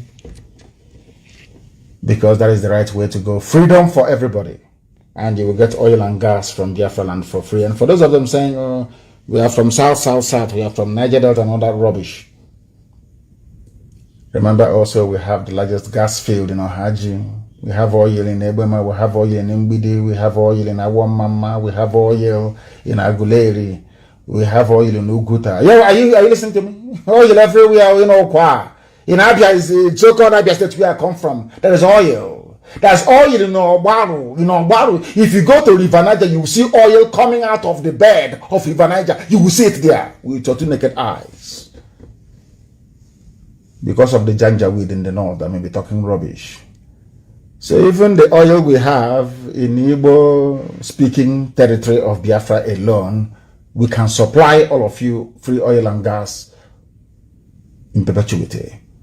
Middle Belt, you will stand on your own. We are going to dredge River Niger all the way to Lokoja. So you will have free, in fact, we will internationalize River Niger. So you will have free, toll-free shipping all the way to Lokoja, your river port. You have nothing to be afraid of. And everything I'm saying to you, we are going to put down in a treaty. Signed before Israel, USA, Canada, EU, China, and Japan. International treaty. So you will know that we have nothing to hide. We want everybody to be free. Our fight is not about oil and gas. I keep saying that to you all the time. We will give you oil and gas for free. That the very treaty guaranteeing that will be overseen by the international community. So we cannot renege on it. I want you to understand that this very day. That is why the death of the innocent must be avenged. I want to let the army and the police to understand this. If you go about killing innocent people, you're going to die as well. The time and place of your dying, people will choose for you. You will not know. You can be doing your gra in the daytime in a way, eventually you're going to die. I assure you of that. Watch and see. Hope Uzodema will not be there when you're dying. You see that guy you're doing it over now, he's shooting gun, they're jumping up and down. The day you will die, Hope Uzodema will not be there. And you would have wasted your life for nothing. And for those of them that want to be noticed, running around, That's the big thing. You know, when they run out of cash, they want to attract attention from Abuja. They start singing. Hey, unknown government come to my house. If you see unknown government, will you stand? Oh dear. Stupidity. Sabo. Sabo. To not be well with them. In the middle belt, they are crying. The reason why they are crying in the middle belt is because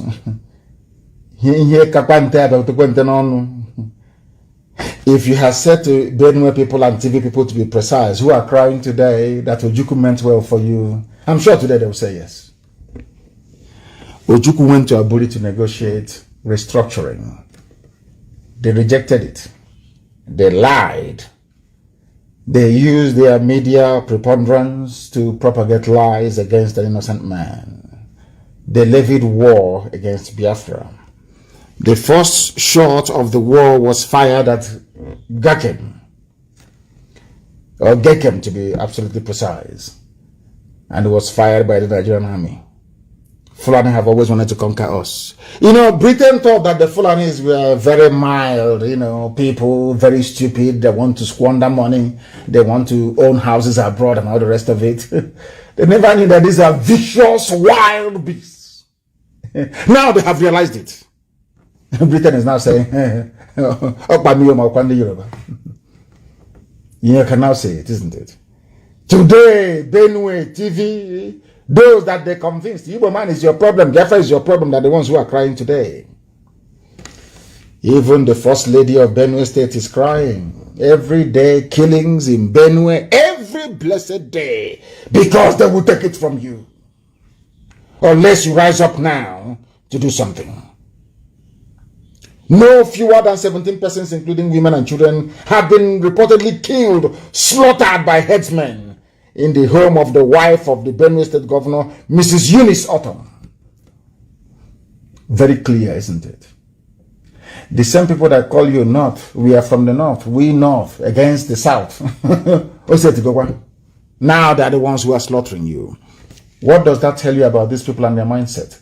What does that tell you about the way they think and the way they reason?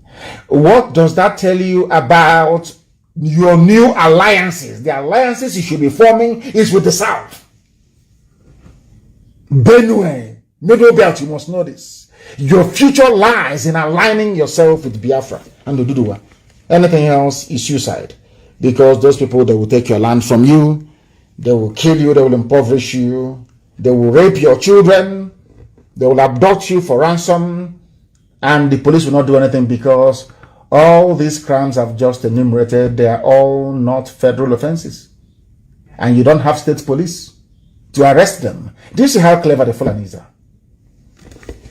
That is why we must rise up now to challenge them.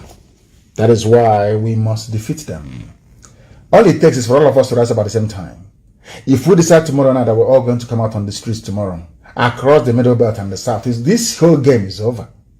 They will send, in fact, police won't even come because we will kill them. They can't even come. Are they mad? Even Guardian newspaper, the arch-conservative Guardian newspaper of Nigeria, these are the people, one Nigeria, they are the ones eating the money of the zoo from time. So they believe in one Nigeria. They are even asking, and can you believe people are begging their own president they claim they voted for? There is no wisdom in silence. Please, speak up. We are begging you. A whole editorial of Guardian newspaper, the same day that senators are complaining. Let him speak. He cannot speak because he is not Buhari. Guardian newspaper. You people should open your brain. I know that black people are naturally very stupid, but for once reason. He cannot speak. The old Buhari, you don't need to prompt him to speak. He loves talking. This one is Yusuf Abubakar Muhammad, because Jubril contracted corona and ran back to Sudan and is having fun now with all the money he made. Nearly $250 million he made, impersonating Buhari, wearing his mask. Everybody involved in the recruitment of Jubril has been assassinated. All killed. Remember the death of the Nigerian diplomat in Khartoum, in Sudan? There was the man that recruited Jubril al-Sudani. They killed him to kill every trace of discovery. There is no wisdom in silence. A whole Guardian newspaper editorial that tells you all you need to know. They are begging him to speak. Being the head of a representative democracy that requires regular engagement with the electorate, the leader is reasonably expected to talk to and talk with and generally keep in touch with the people through many channels available in this 21st century. In these times, Buhari's silence is no longer golden. He is silent because he's not Buhari. Ndara. That is why he is silent. He is not Buhari. Guardian newspaper editorial board, the person you're writing to is not Buhari and can never speak. Unless they carefully prepare him once, 10-minute speech, once every 6 months. And you people are condoning such nonsense because you allowed these people to exist. You allowed the Fulani to gain the upper hand. Yoruba media, you gave Fulani the upper hand. That is why they are doing what they're doing. The complacency of the middle belt, the complacency of the middle belt, the likes of Gowon, of Danjuma, keep shouting your one Nigeria as they swallow you up. Keep shouting your one Nigeria. And they will swallow you up. Please come and speak to us. Come and speak to us. The army will never invite Sheikh Gumi. That the army can abduct Fadam Baka. The army cannot go and invite any bandit in the north because it's not on the fence. But the army can summon an Ondo lawyer for saying that 3,400 people are camped in their area to tell you that these people, they planned all these things. Why you Nigerians cannot see it, I don't understand. A legal Mr. Wole Odushola said that there are about 3,000 Fulani men taking shelter inside Okitipupa army barracks.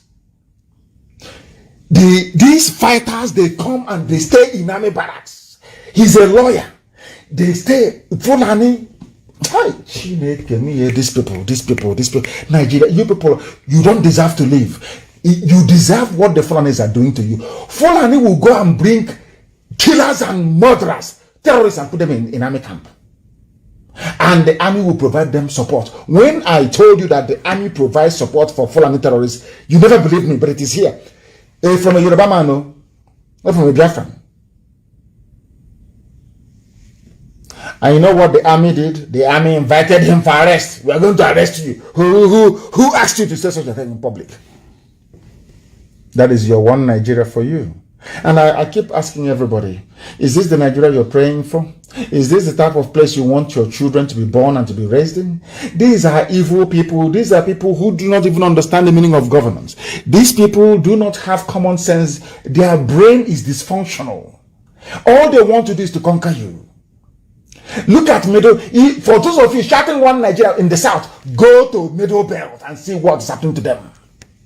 For those of you claiming Nigeria will be better one day, I want you to go to Benue State. I want you to go to Kogi State. I want you to go to Niger State and see what is happening to them before you pray for one Nigeria. The reason why these things are happening to them is because they were interested in one Nigeria.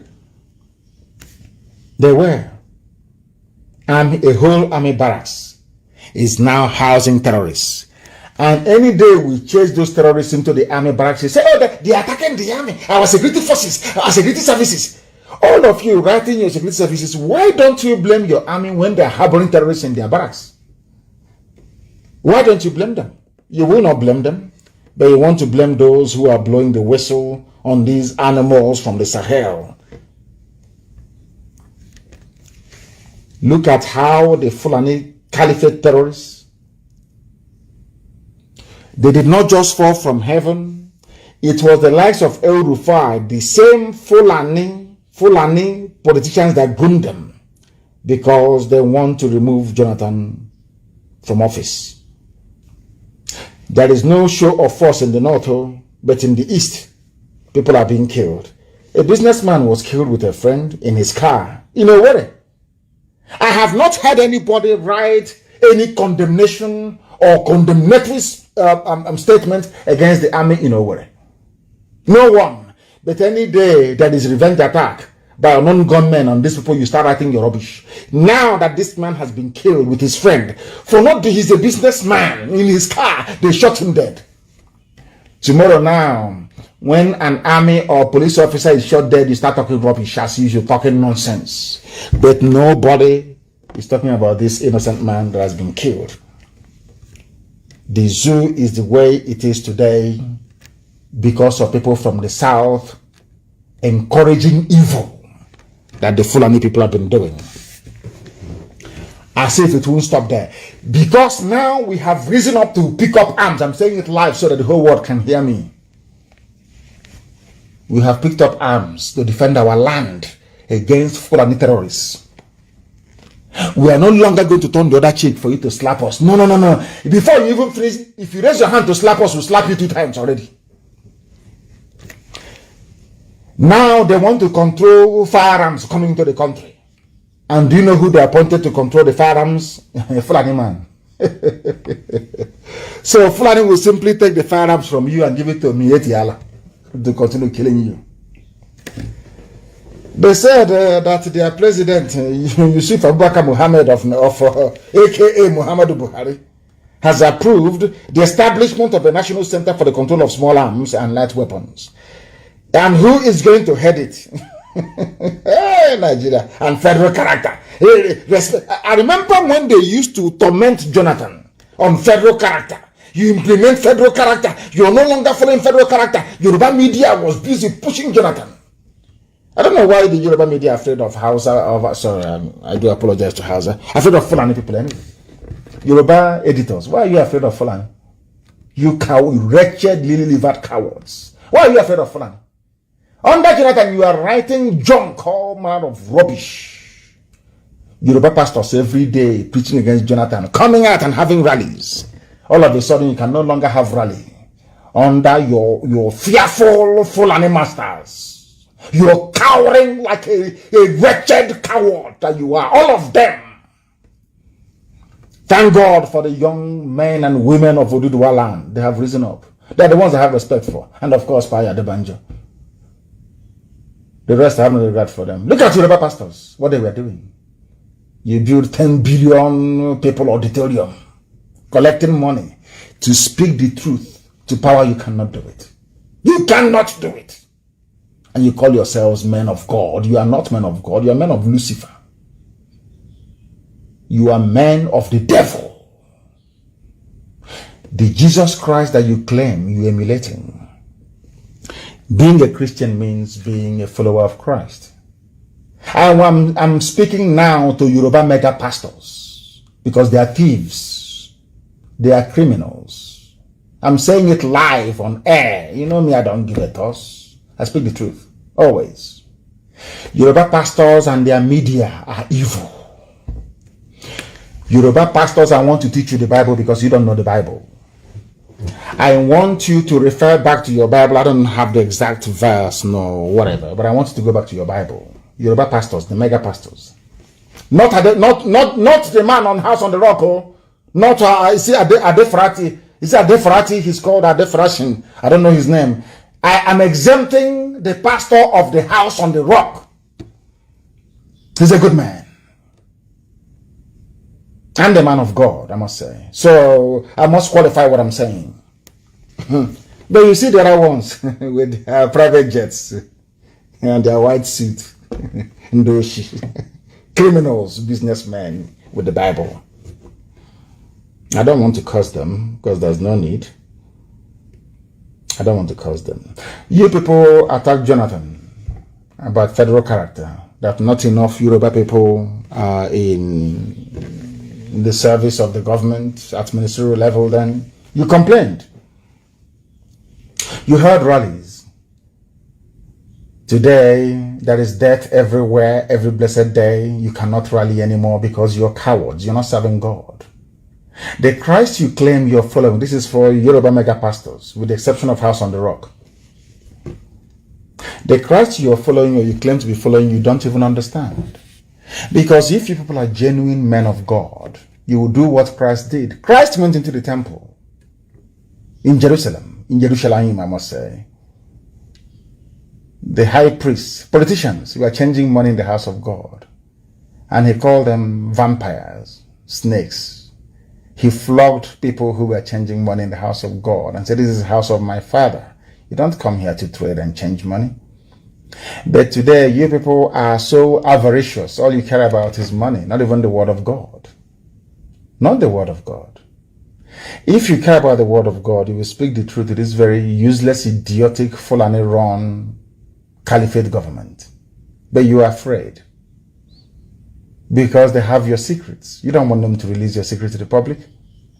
Under Jonathan, who is a gentleman, you hounded him and you harried him every blessed day until he left office. You kept calling Christ and you kept calling God. The time has come for you now to come out and call Christ and call God, and you are all missing. I remind you once again of Archbishop Desmond Tutu. I remind you of the pastor, the minister for House on the Rocks, who is a Yoruba man, fearless. I remind you of course, Ingila is also a very good man, fearless. Mount the pulpit and condemn evil, you cannot do it because you're all compromised, because you're all businessmen. I feel sorry for those of them that go to listen to you people. I feel sorry because those ones are going straight to hell. I feel sorry for them, honestly speaking. Ignorance upon ignorance.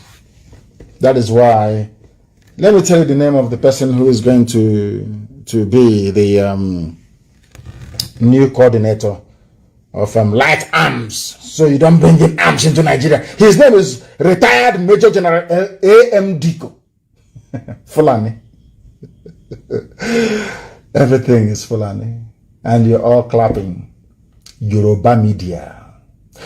Anytime I'm calling somebody and I'm pointing there, they're evil. Yoruba media. It won't be well with you people. That people are dying today in Taraba, in Yobe, in Borno, in Sambisa, anywhere is because of Yoruba media. Yoruba media, they always side with the oppressor. Always siding with the oppressor. I don't know what is wrong with them. Is it that you people are born with this evil inside you, or once you study journalism, you become evil? What is wrong with Yoruba journalists? That you always siding the oppressor against the oppressed. You people are evil, along with your pastors. Very, very evil people. And thank God for the new generation. The new arms controller is his Fulani man. So he can take your guns and give it to Miyetti Allah to be killing you. Not one day has Miyetti Allah, president, been invited by the DSS or the army for questioning for all those inflammatory remarks. Not for one day. Not for one single day, never. I remember Punch newspaper when they were persecuting me, and IPOB killing us. The editor of the Punch newspaper never referred to Buhari then as a major general. It was only when a Yoruba man was illegally arrested that they changed. And the Punch newspaper editor wants me to think that we are all Nigerians. She work for one Nigeria. Such nauseating hypocrisy. Hypocrisy. That is why the zoo is the way it is. That is why you have no running water, you have no good roads, you have no light. Because it is the duty of the journalists to wake up the consciousness of the people, to teach the people what their rights should be. It is not happening. It is the duty of the men of God to rise up to speak truth to power. They do not do it, with the exception of a few people. That is why the zoo is in the mess that it is. Yoruba journalists are there, and only Lagos has a viable seaport, whereas the same Atlantic Ocean flows through Warri, flows through Iguacha, goes through Calabar. It never touched Yoruba media one day to say, this is not good. We are in the same country. In the interest of this one Nigeria, we feel that Warri seaport should be opened to employ people to move goods down there, to develop that very area economically. Calabar seaport should be opened. Iguacha seaport should be opened. No. I mean, And I wonder, but you claim you're a Nigerian. Others are Nigerians as well. But it never occurred to any of them to say, let us use this power and influence we have to change this obnoxious policy. And who destroyed the economy of the South? It's Obasanjo who did it. Let me leave it there for now. I will do a very special program one day. Bandits threatened to kill students abducted at a Kaduna private university. Who are the bandits? They are Fulani people. They kidnapped Christians mostly and are slaughtering them as we speak. And you wake up tomorrow morning and you say you're a Nigerian. And you have pastors who are more concerned about tithes and offering than praying for these very hapless victims of one Nigeria. I don't call it, they're not victims of banditry. They are victims of one Nigeria. And all of you who over the years have been promoting one Nigeria, I blame all of you. You are responsible for this.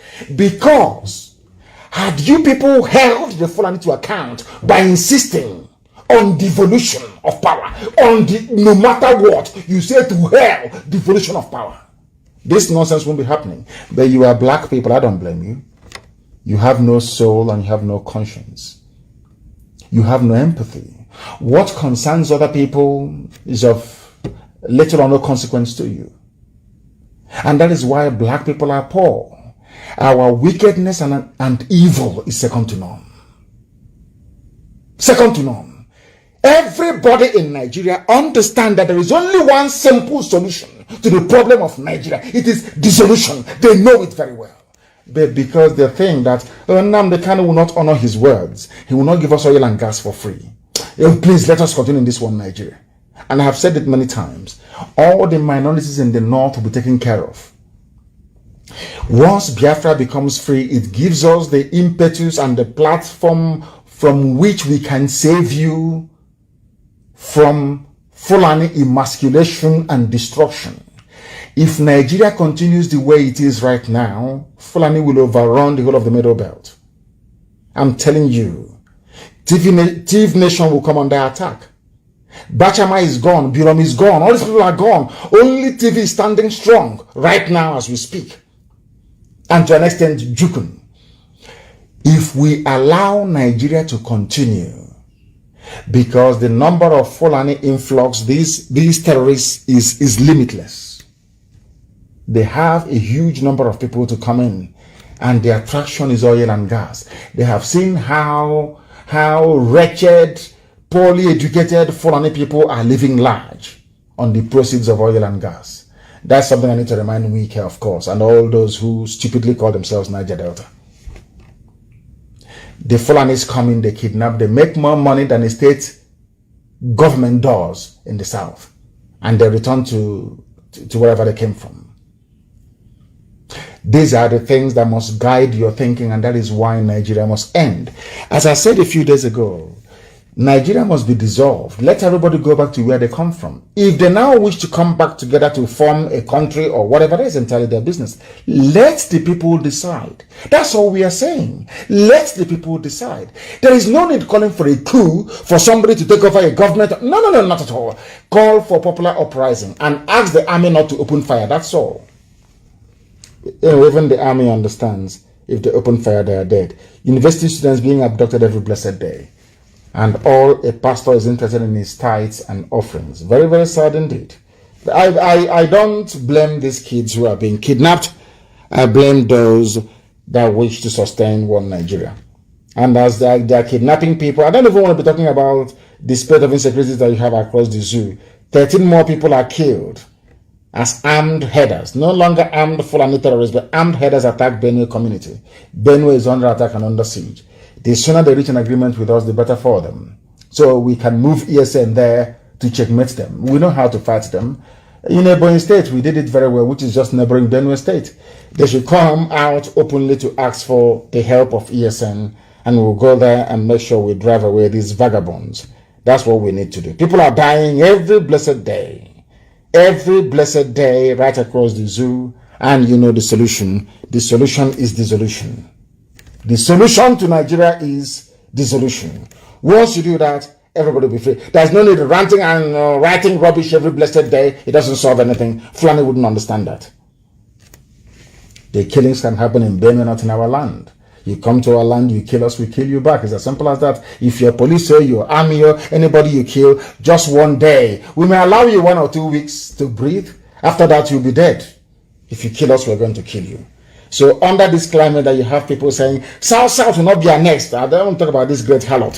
South will not be annexed. Buhari's aid, backs weak. Just imagine. The same thing that they did from the Middle Belt.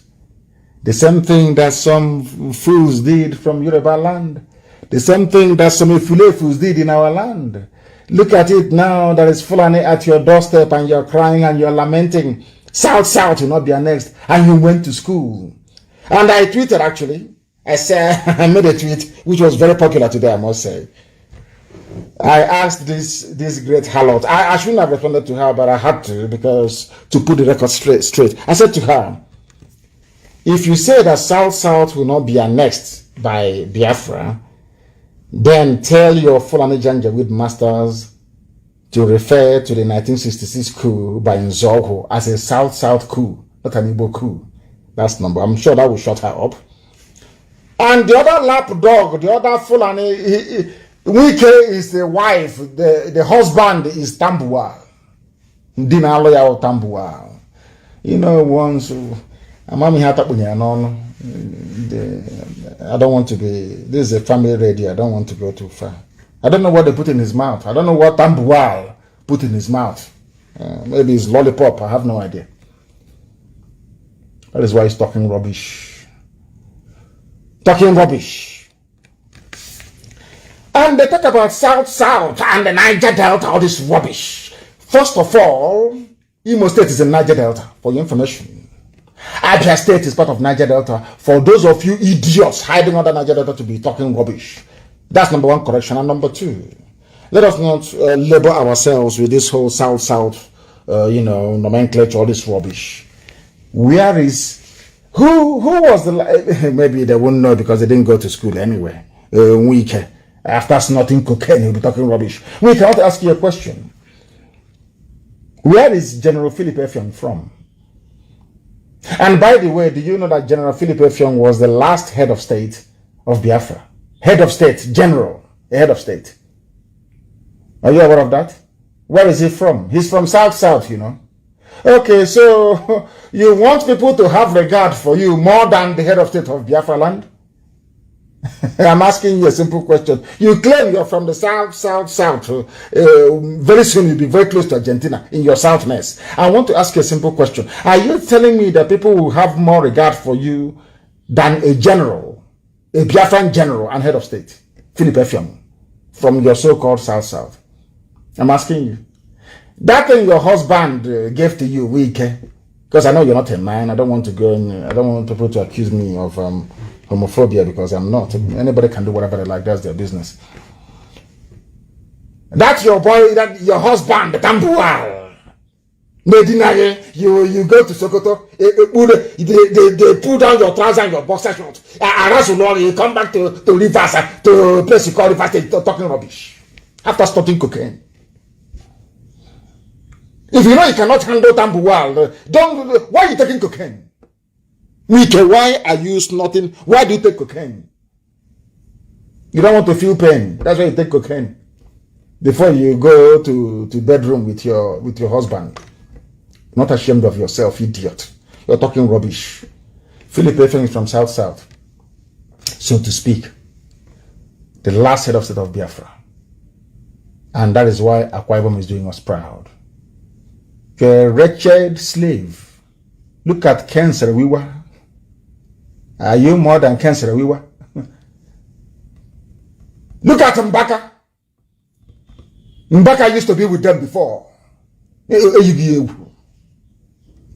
You're a wretched, cocaine snorting idiot. In 2 years' time, if at all the zoo can survive, you come down. Then you will see what will happen to you. Fool. Keep making noise for the gallery. Keep making noise every day. You make noise, so your husband will acknowledge you from the north. That, hey, that's my girl. He's doing well in Rivers. He's doing well. You're not ashamed of yourself.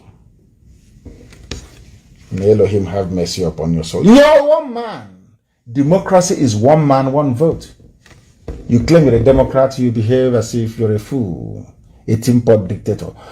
Every component, ethnic nationality in Biafra land will have the choice to choose via a referendum if they're to become a part of Biafra or not.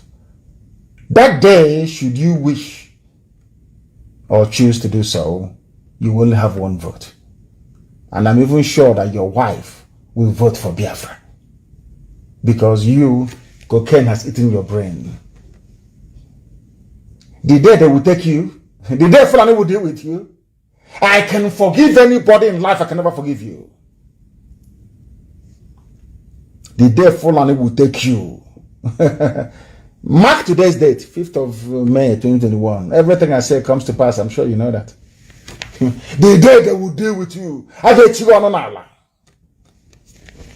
If after what Mbaka did for them, they are behaving this way, imagine what they will do to you. You're a very foolish man. A man whose local government starts with an Igbo name says he is not Igbo. The stupidity of these people is astonishing. If you're not Igbo, do you think, what do you think the German will see you as? So if you kill your fellow Igbo people, Fulani will promote you. Typical Sabo and the waste of space. Yet it was the same Igbo people that voted for Jonathan from your so-called South. The whole of South, how many votes did you give to Jonathan? Jonathan had the highest number of votes from the Southeast. True or false? We care. All these South garbage idiots and Niger Delta morons. Southeast gave Jonathan more vote than all of you put together. Twice. Because as one man said to me, I asked him, why are you voting for Jonathan? He said, Jonathan is my brother. It's inferiority complex. And the crimes you people committed, that's what is chasing you. You are afraid of abandoned property in Iguacha. You took the properties belonging to your own flesh and blood. And you know that in our culture, the land will strike you dead if you take your brother's property. It's in the Bible. It's in the Torah. Thou shalt not covet the property of your brother. It is in the Bible. Exodus chapter 20 verse 17. And we are the people of the old, people of the book. You understand this very well. That is why some of you in Equatorial land, because you stole properties that doesn't belong to you. You think that if you acknowledge that these are my brothers, so the land will kill you. Some of you grew up and went to school on stolen properties. Thieves, rogues, and Yoshi. That is why you're saying, I'm not Igbo. Because you were trained with money stolen from your own flesh and blood. You should be ashamed of yourselves. That is why you say you're not Igbo. Because you know the land will kill you.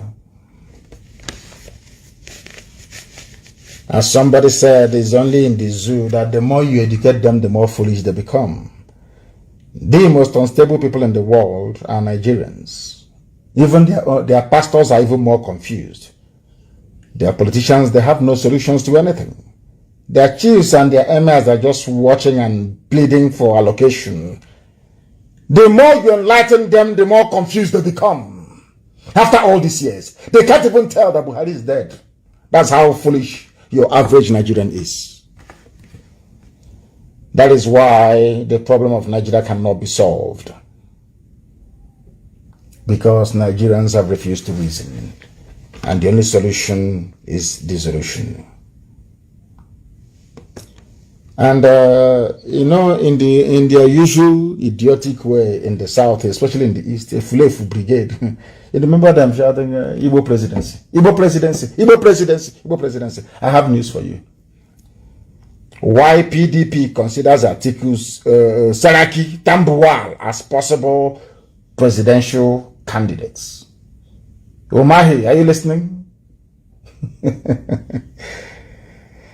Umahi and Dodges Okalo, are you listening? Efulefus, are you listening? They have divided their Nigeria between the north and the north.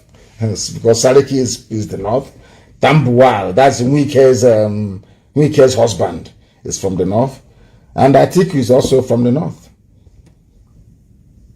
One Nigeria for you. These idiots. Anyway, I'm very glad because these noisemakers about Igbo presidency, they will now go and sleep. I have a few announcements to make this evening, very, very important, please. There are people who are visiting people's homes pretending that they are from PHCN to change your light bulbs for free. These are hardened Fulani terrorists. They will come into your homes and they will plant a bomb and it will go off. Don't allow them to come in. They will pretend they are from the PHCN. Usually 3 or 4 of them. They will come into your homes. They will plant mini sticker bombs at your houses and it will blow up and kill you and your family. Please alert all your neighbors not to allow anybody claiming they're from PHCN to access your property, please. And we have done a lot of work to make sure there is no checkpoint in our land. There are 1 or 2 places where we've been told there are checkpoints, but always in the night they run away. But we are making sure there is no checkpoint in our land. But as I said, that has now changed the situation and given free rein to some people to do whatever they like. There is a toll gate somewhere at a NNAMDI'S bus stop, a toll gate. They are collecting money from people.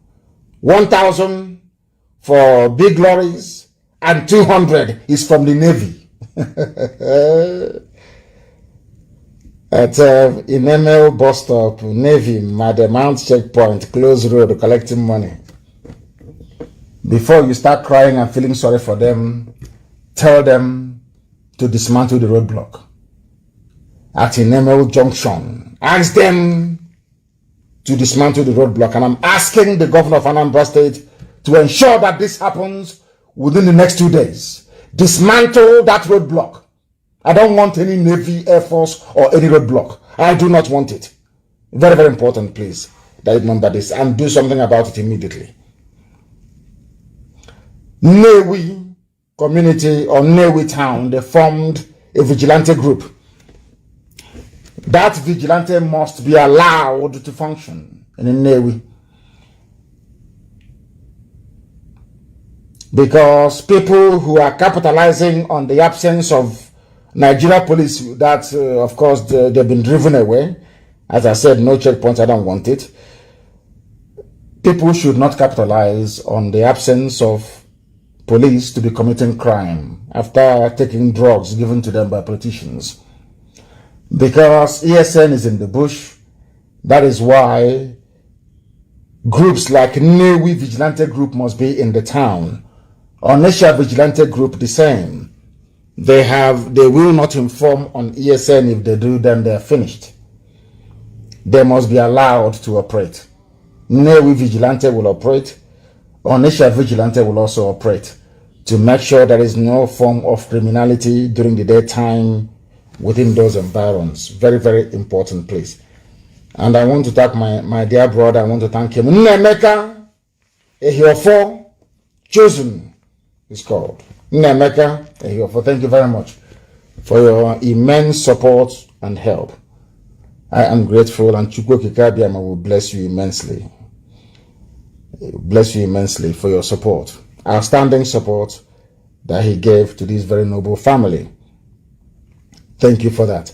And on that note, we have come to the end of our program today.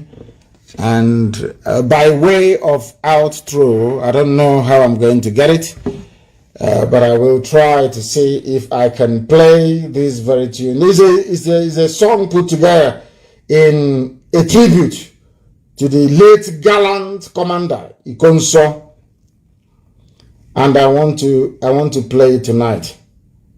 I want to play tonight as an outro. I will not play our national anthem. I want to play it tonight. I want to play tonight that very song itself. Please, wherever you are, you must be very, very vigilant. You must be very, very vigilant. Very, very vigilant. Please. Because they are abducting, they are killing, and as I said before, the time is coming very, very close when every able-bodied man and woman will enter into the nearest bush to make sure that we kill all these people because they are killing us right now. They are killing us right now. They are killing us right now. Once again, I thank you all for listening. And as always, here on Radio Biafra is our hallowed platform where Biafra means the whole world to us. It means the whole world to us. Biafra to some people may mean something different, but to us, it is more than the pursuit of sovereignty. When people ask me these days, what is your religion? I tell them my religion is Biafran. It is the religion of the ancients, the religion of my forefathers. They worshipped Almighty Chukwu, and that is the God I'm going to worship. And that is the God that I worship. I don't worship idol. Here on Radio Biafra is where we worship Elohim. Nimemwone Ezioku.